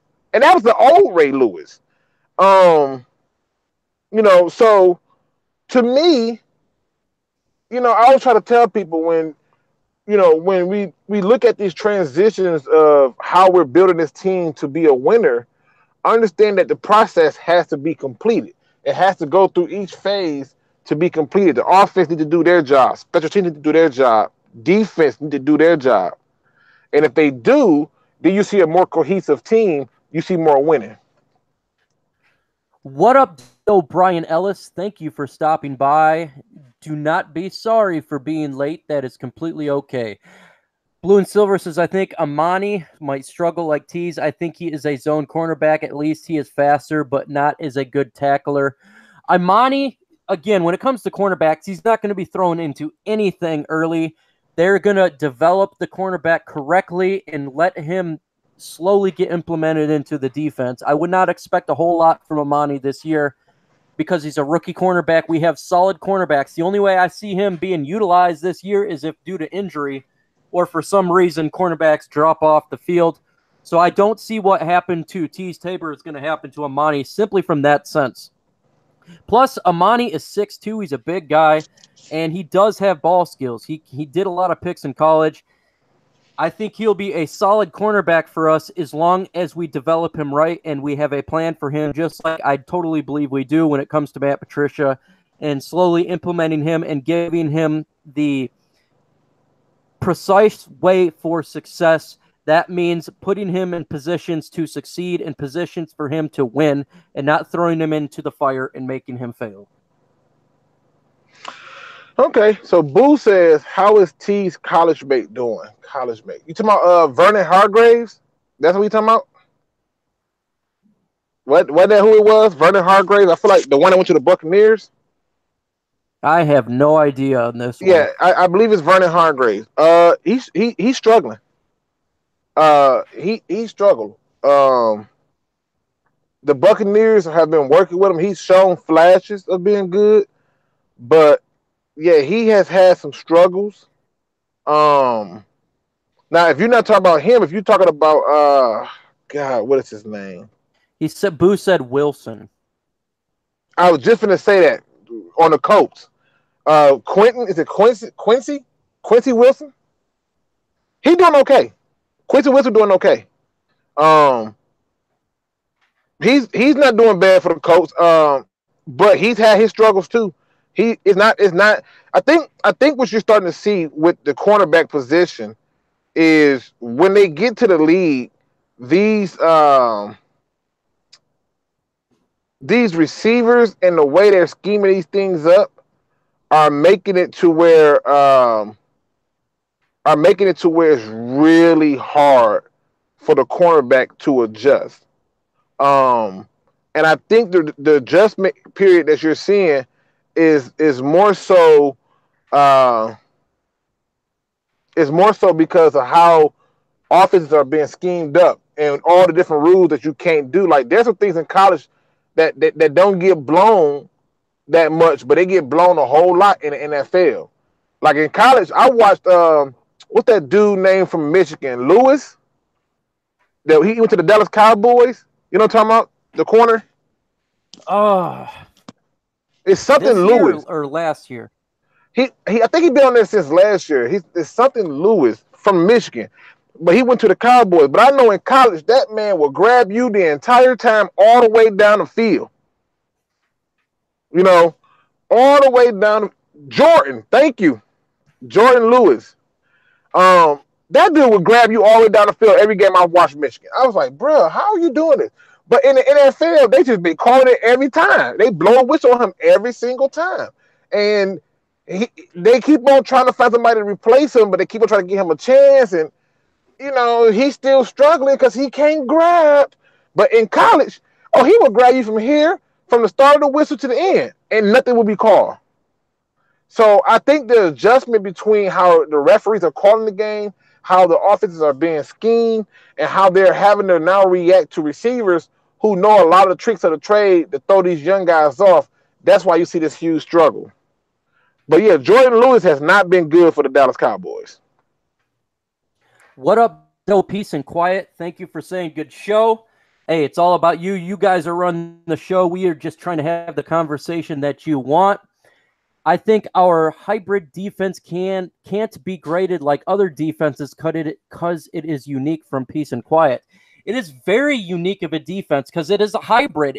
There is no specific defense they run. It's not always a 3-4. It's not always a 4-3.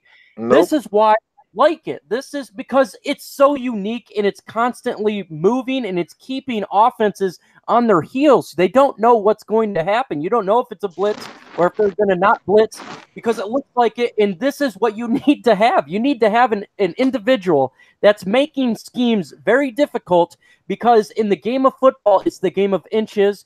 Talent is fairly close and even on each team, so you got to be able to win in the mind games, just like a chess game. And I absolutely love how Patricia runs this defense.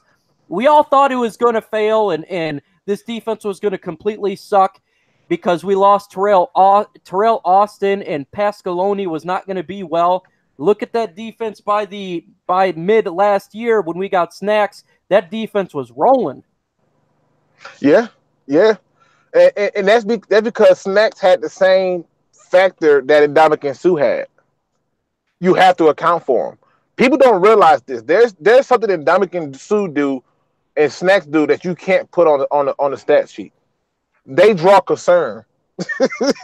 You know, concern is not on the stat sheet. Just me getting you uncomfortable with the idea that I may get back there is enough to draw concern, and that concern, that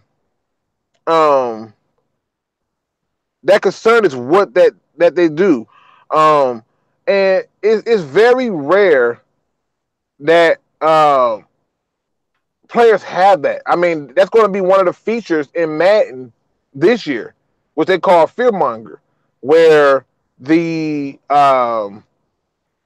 player has the ability to affect the offense because the other team is going to treat him different because, whoa, if he gets to our quarterback, that's worse. So that fearmonger that they're added into the game is a direct result of people like Suh, Aaron Donald, Snacks that present something that you can't put on a stat sheet. Snacks is such a great piece to this defense. It seems like it revolves around him because, again, the offenses do have to prepare for Snacks. He stops that run. He's got great hand technique. He can sack. As far as a lot of people didn't know, he had 3.5 sacks last year for a 333-pound man.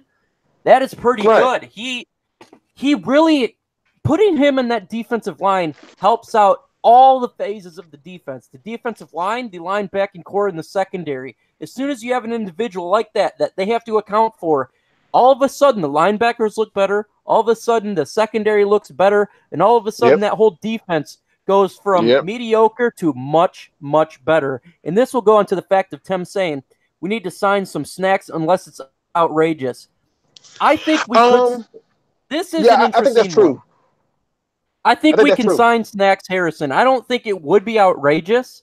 Nope. I think he simply wants to have his last home before he retires and say, okay, Detroit's my last destination before I retire, get a decent contract, and then when my time's up, I'm done in the NFL. No more going to other teams. I mean, but take it a step further, and I can't believe I'm about to say this, but this is the one time I ever agreed with Mike Valenti when Mike Valenti said that Snacks has a better case to hold out with 2 years left on his contract than Slay. And I'm like, yeah, he does. Because if you go through and you look at Snacks' contract compared to the other D tackles that's doing what he's doing, he's grossly underpaid, right? He's grossly underpaid for what he do. To bring that fearmonger that you can't put on the stat sheet to the team, for him to come in and solidify that, anchor that defensive line to the point where people don't even want to run at him, he's grossly underpaid. And I can see him getting it, but if they come with an outrageous number, unfortunately, there's a line in the sand, and I think that's the new Lions way. There's a line in the sand. Just because you did this, I'm not paying you. But in the case of Snacks Harris, a guy who's really on the last year of his deal, if you think about it, because that second year is the team option. They don't have to pick it up. So, it's one of them things where I have to be able to call it out. And Norman said, I just failed. Luke, did you just say you agree with Mike Valenti? Yeah, I agree with him on that one. I mean, if you make a good point, I'm not going to argue against it because I want to just be evil. No, I mean, he made a good point that I shared an opinion with that, Snacks contract compared to the other people don't match up. Darius Slay got a big contract, and now he's mad that he took all this money up front, and he's like, I'm like, but you're still making $12 million. You're still in the top 10 highest paid cornerbacks. So I'm not understanding where the frustration is coming in at. But Snacks, in my opinion, barring he don't ask for some crazy 4-5 year deal, I say you got to pay him. I'm 100% agreement. But if you go on the Patriots way, aka now the Lions way, you don't pay him. Next man up. Yeah, I completely agree there. And I think it's completely different with Snacks compared to Slay, because Snacks wanted, again, a contract extension when he was with the Giants. He played a whole year without even having a bye week. He's never complained. He's not going on rants. He's simply, to me, in my opinion, he's worthy of a contract extension as long as it's not outrageous, because what he has is something that he will be playing well when he's 34, in my opinion. He's a big man. He's got great handwork. And that skill that he has, he could still be well when he's 34 years old. Will he be elite top? Probably not, but he still will be worth the contract that we give him. I think he could be on our team for another 3 years, and I think that would be completely fine. If he wants an outrageous one, then absolutely not. But if he wants a fair deal, in my opinion, I see nothing wrong with giving him a fair deal, because he's a good player on and off the field. To me, he makes the defense so much better. He's so vital, and he plays. He's not backing down off plays. He's always in there playing. I mean, what do we pay Haloti Ngata to come here? And he was older. Absolutely. like he was older. Like he got a pretty decent payday. I mean, he was much older. And then they turned around and gave him another year contract on top of it. I mean, I think certain things, that's why when it comes to Slay, I just always ask that question. Can you honestly say you saw Slay shut down half a field? I can't say that.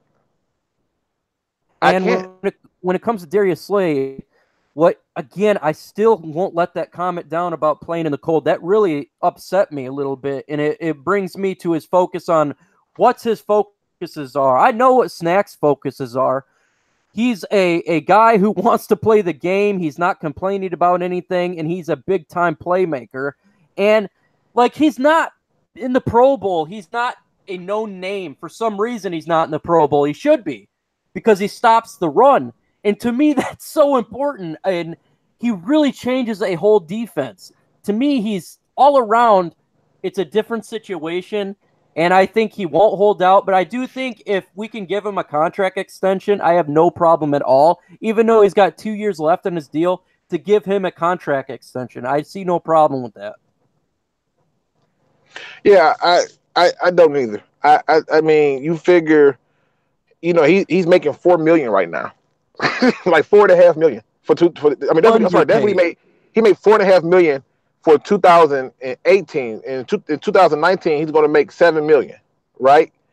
But if you were to go through and compare that same $7 million, and you say, okay, he's 30, but I go through and I look at the other top D tackles, whoever they may be, you realize, to me, a fair offer is he should be at least making, like, I agree, maybe 10 million a year. I don't think that's out of the Rams for them to afford it. The cap is there, but that 10 is going to come at a different price angle per se, so that's where I look at it and I say, yeah, 10 million, I think that's pretty decent. Anything outside, you start talking about 13, 14, 15, and I think he asks for a little bit too much. Yeah, absolutely. I think 10 million would be quite well, maybe a 3-4 year deal. I think he can still play when he's 34 years old. So if they want to do a 3-year deal with an option, I think that would be very well. Again, I still think he has a good motor for the next couple of years. For what he is, he's still going to be playing well at 33 and 34 years old. So I see no problem with that. I don't see anything that shows me he's a bad player on and off the field. I think he's a quiet guy. He does this stuff, and that's what we want. He's a Patricia-type player. He's a Quinn-type player. Yep. Yeah. And I like that angle that you took with the fact that you don't have no off-field problems, and he's playing all the games. I think he's on his way to breaking a record for the most consecutive games or something like that, if I'm not mistaken. Played. He's like, and I think that's stellar to think that here's a guy who don't get in trouble, gets his money, stay quiet. So yeah, he has more of a case to get a contract. For me, because that's the kind of guy that they're looking for. They want those choir boys, and they got one. So a good one. A good choir boy that can eat a lot and stop the run, and we like that. What up, though, Noble Sports? Noble Sports just got out of work. He is in the AZ. I appreciate you joining this chat, Noble Sports, and I can't wait to talk about the roundtable in the next couple of days. General G. Berry says he was complaining about running too much. Was that Darius Slay complaining about that? I'm not sure. I don't think Snacks was complaining. Yeah, I don't think Snacks was complaining. Because I think what happened was when Matt Patricia first got here, he went full Joe Jackson and tried to break the spirits of the team so he can weed out the weak from the strong, and he did. And surprisingly, it worked. Okay, you don't want to. Okay, you ain't okay. So you got a problem with us running? Okay, bye. You got a problem. See, and that lets you know that they probably was being treated like queens the entire time. Absolutely, being treated holier than thou when they're players. They're not queens. They're not kings. They're not everything kings. They need to play the position they're told. They need to learn how to win a playoff game and have that mentality. You have to work hard to do it. That's why teams like New England are always winning. They have this mentality. I mean, how many tracks have you heard with the work hard, play hard? I mean, it's practice hard, play harder. I mean, it's just one of them things where it's always going to be that way. Yep. Brian Ellis says, yep, Slay needs to learn to trust the coach and not question why they're practicing in the snow. Come on, man. Absolutely, Brian Ellis. I 100% agree with you there. Let's see. Blue and Silver says Snacks deserve more money, but Slay is more valuable. Slay is already getting paid, but we can't lose him. I think Snacks Harrison's a little more valuable than Darius Slay. Yeah, I agree. I absolutely agree. I think the value comes in that fear factor. I agree. Yeah, I can't say it enough. Man, just watching the defense completely change when Snacks came in was insane. It was a big, complete change. Literally went from lackluster to fairly dominant just by one player. He fills such a hole, and he stops the run. you stop the run, it's hard for a team to win because then they're going to start passing it, and then they're going to get interceptions. And if you win the interception game, usually you win football games. And he's so good at finesse and handwork. When it comes to Darius Slay, he is a great cornerback. I like him on the team, obviously, but I feel if we lost Slay, could other people fill his shoes like Slay? No. But if we lost Snacks Harrison, who could fill his shoes? I don't see a Snacks Harrison right now on the roster that could do what Snacks can do. Yes, we got PJ Johnson in the draft, but he's a rookie. A 7th-round rookie, to say at least. And PJ Johnson got to learn how to take on double teams. I can't tell you how many times I watched film of him getting destroyed by double teams. Absolutely, man. Again, like I was saying, if Snacks Harrison, I think in a previous video, we would have PJ Johnson we'd put on the roster. That's not saying because he's that great. That's saying because we lost a great defensive tackle, and he's an individual that's big that fills that role. But in no means is he anything like Snacks Harrison. Snacks Harrison is a top of the league defensive tackle that stops the run, best in the league in that stat. So it's hard to replace someone like that makes such a big difference. General Gibert says, yeah, Slay in training camp. Easy solution for Lions is to guarantee Snacks a contract through Ed Whiting. That would be a solution, and it's possible they do something like that. Again, we know what Snacks bring. He's always playing. He's doing everything that he's told. So guaranteeing him money would be less of a risk, in my opinion, than to other individuals.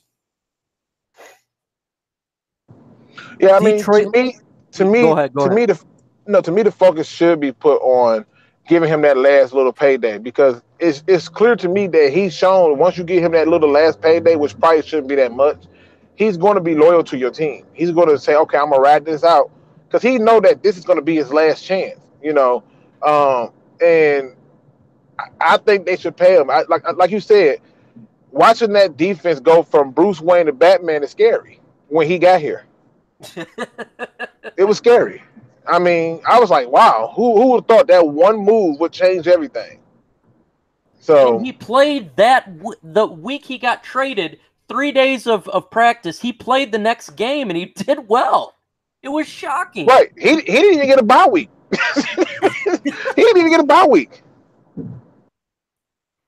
Yeah, it was amazing. What up, though, Detroit Lion Big Will? What up, though, Melvin Drew? Thanks for joining in the conversation here. Slay, Diggs, Jones, and Tate preseason were complaining about running, hence the reason I thought those 4 would be on the chopping block. Well, hey, Tate's gone, so that was work. Slay, as we know, had issues last year. Diggs and Jones, it looks like they've bought in. Diggs, man, to me, he's one of my favorite players, and sky is the limit for him. And I'm glad. I totally believe he bought in now, as he has a big role for this team. And if he buys in, that was great, because to me, he's going to be a great safety this year and a Pro Bowler, in my opinion. Snacks should get paid by Noble Sports. We all agree with that. Ed Whiting, Snacks changed the whole defense 100%. Brian Ellis, I respectively disagree, blue and silver. Not sure exactly what he's talking about. Ashawn Robinson and Hand are solid, plus add Trey Flowers to train up PJ Johnson. PJ Johnson, in my opinion, will make it to the practice squad, and he's a 7th-round rookie. He has the size. He needs to learn the game. He needs to learn from these veterans to get better and hopefully, possibly become a contributor years to come for the Detroit Lions. If he can learn that and learn how the veterans do it, learn the hand game, learn the in and outs from a Snacks Harrison, then he definitely could be a contributor from years to come. What do you think about that, Luke? About PJ Johnson learning from those guys? I don't have no stars. See, I always say the word that jinxes, barring we don't have no scars. I think he really got to have learned yet. Folks, that is Robo Luke speaking, as he is in a dead zone, but we all enjoy hearing Robo Luke. Hopefully Luke G is back. Are you back now? Is that better? A little better, yes, sir. Okay, give me 1 second. I'm up this dead zone. If I can get around this old lady. George Morgan says the Matrix is real. Folks, this just may be the case. This may be proof. I think this is not a conspiracy. It is time to start a whole new thread about the Matrix and about Luke G is actually Morpheus, and I could be Neo. He's still gone. So, oops, it wasn't supposed to be saying Diggs was Glover Quinn. I was a little bit pie-eyed, my bad. No problem there, George Morgan. Glover Quinn, and plus you got to think, Glover Quinn was older. He knew he was at the end of his career. So an individual that's been playing as long as he has, you have to think that it's hard for him to switch up. And he was playing at a high level. But again, when you get older, do you want to run more? When I was in the Army and at the end of my career, I really did not want to do as much PT and training as I did when I was like 17 years old when I joined, because my body's older. And I can totally understand that when you're getting older, and especially, this may be your last year, and that's what the ability was with Glover Quinn.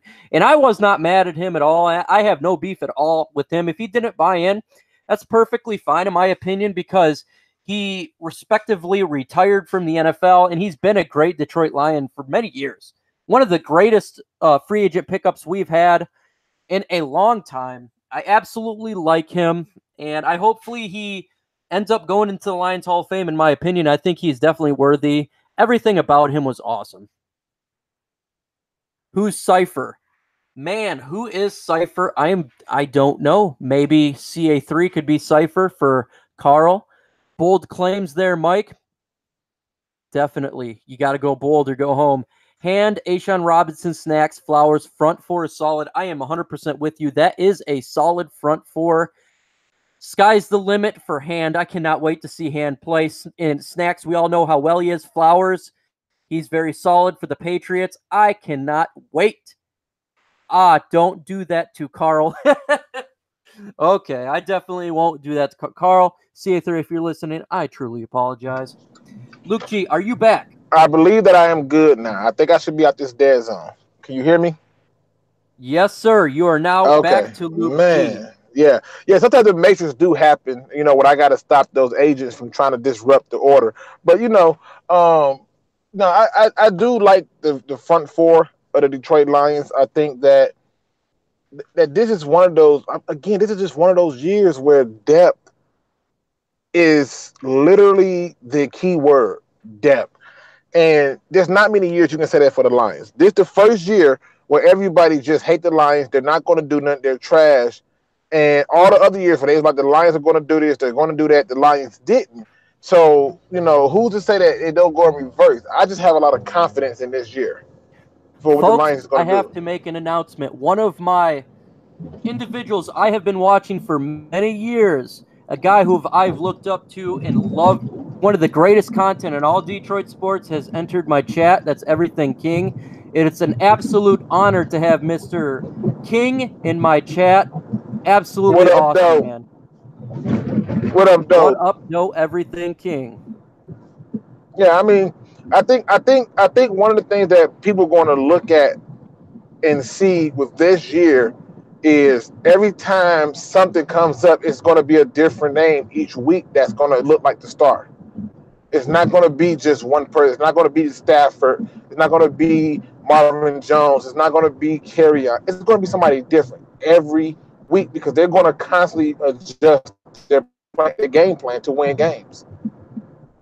Absolutely. Melvin Drew says, do y'all think Agnew is an improved corner this year with possibly playing nickel and Coleman at cornerback too? Actually, I don't have Agnew playing that position at all this year. I believe he is definitely going to be – he's such a great player to have. I think he's a Swiss Army knife. I think he's going to play a little bit of defense if need be, but especially on special teams and on offense with Ty Johnson doing jet sweeps and amazing plays such as that. Yep. He's more valuable in that position in my opinion. Yeah, I agree. They experimented with it last year. And it had some success on some downs, and sometimes it didn't because people knew what was coming. But now when you can come in, and I'm gonna tell y'all this right right now, do not be surprised if you see Wildcat this year. I'm telling you.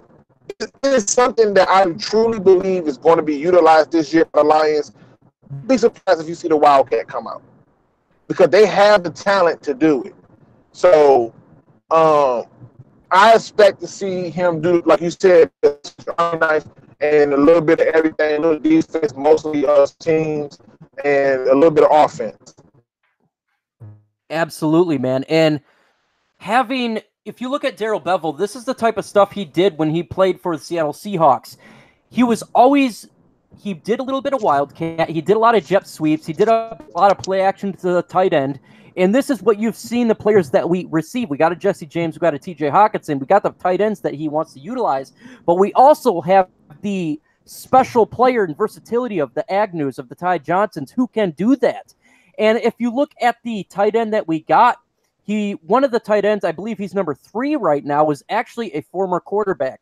So you could see these type of things going on when it comes to Darrell Bevell's offense, something that we have not seen in some time. It is not going to be predictable. It's going to be very unpredictable and very special.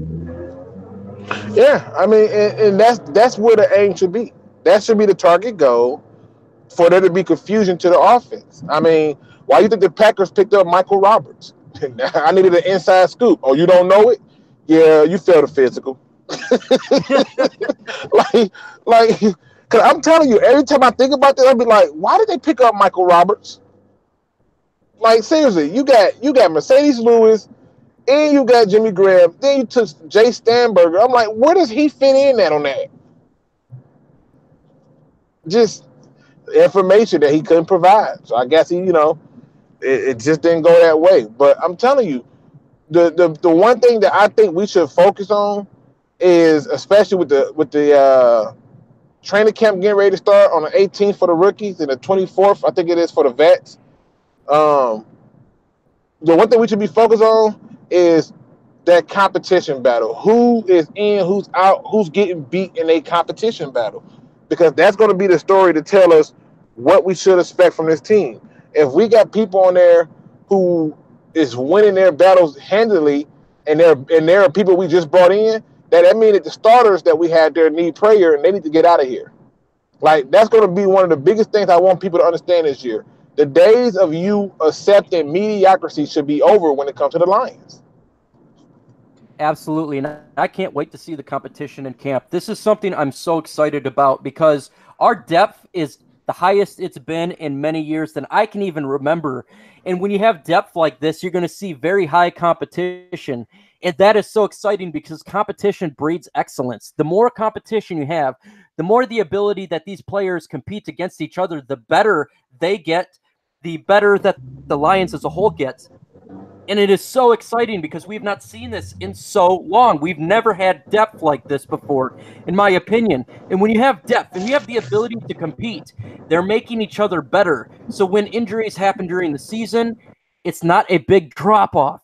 And thus, you succeed. And I'm so excited to see this, man. This is something I have not been excited about to watch preseason games or excited to go to a training camp and watch the competition. But this year is different because the depth in the competition should be very high, and it's something that we all should watch for when it comes to this preseason games and to see how well these guys compete. Yeah, I mean, but it also tells us who likes competition. I mean, I'm not trying to be funny. I'm never trying to call myself competing with nobody right now, but when I played football, I wanted to be better than the guy in front of me, next to me, and the backup behind me. I just wanted to be better than those guys. And when I had a chance to be better than those guys, I made it be known, like, look, I'm going to beat you out your spot. If you want it, you're going to have to earn it. And what I found was a lot of times those guys didn't like competition. They felt that it should just be handed to them. I'm faster than him. That's what one dude told the coach one time. I'm faster than him. Why he starting? And so in our case with the Lions, we're gonna find out some of these guys don't want to compete. It's an easy way to weed out the weak. I mean, it just is what it is. And for me, that's what I can't wait to see. I can't wait to see who's here, who's not. I know there's a lot of people who think Tavon Wilson will make this team. Barring scars, I just don't see it. You know, but I think there's going to be some players that you're going to be shocked that's going to get cut. Like, oh, he got cut? Yeah, it happened. The Lions are making sure that they get the best 53 players, period.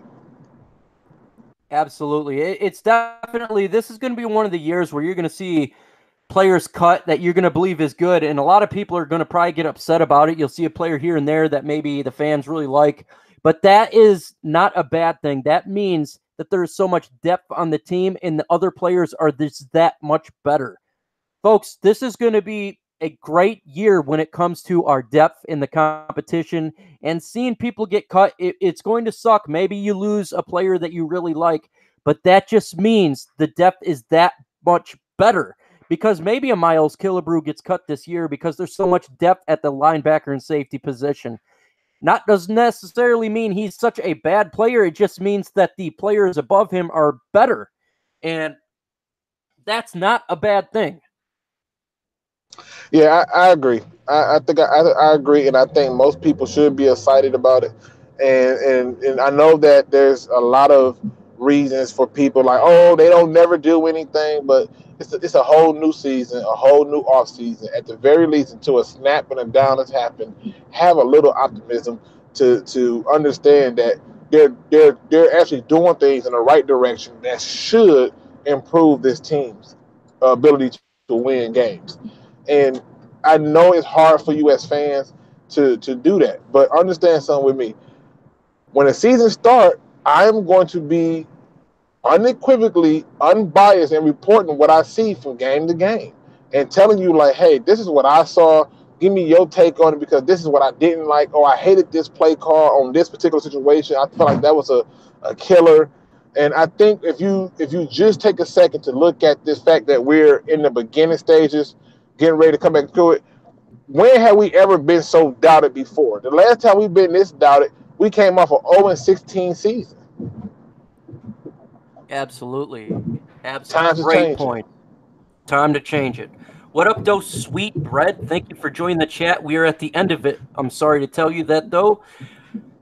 And what up, though, to everybody? I want to say thank you for joining this chat. Yes, salute to my G, Mr. Everything King from Don Burr.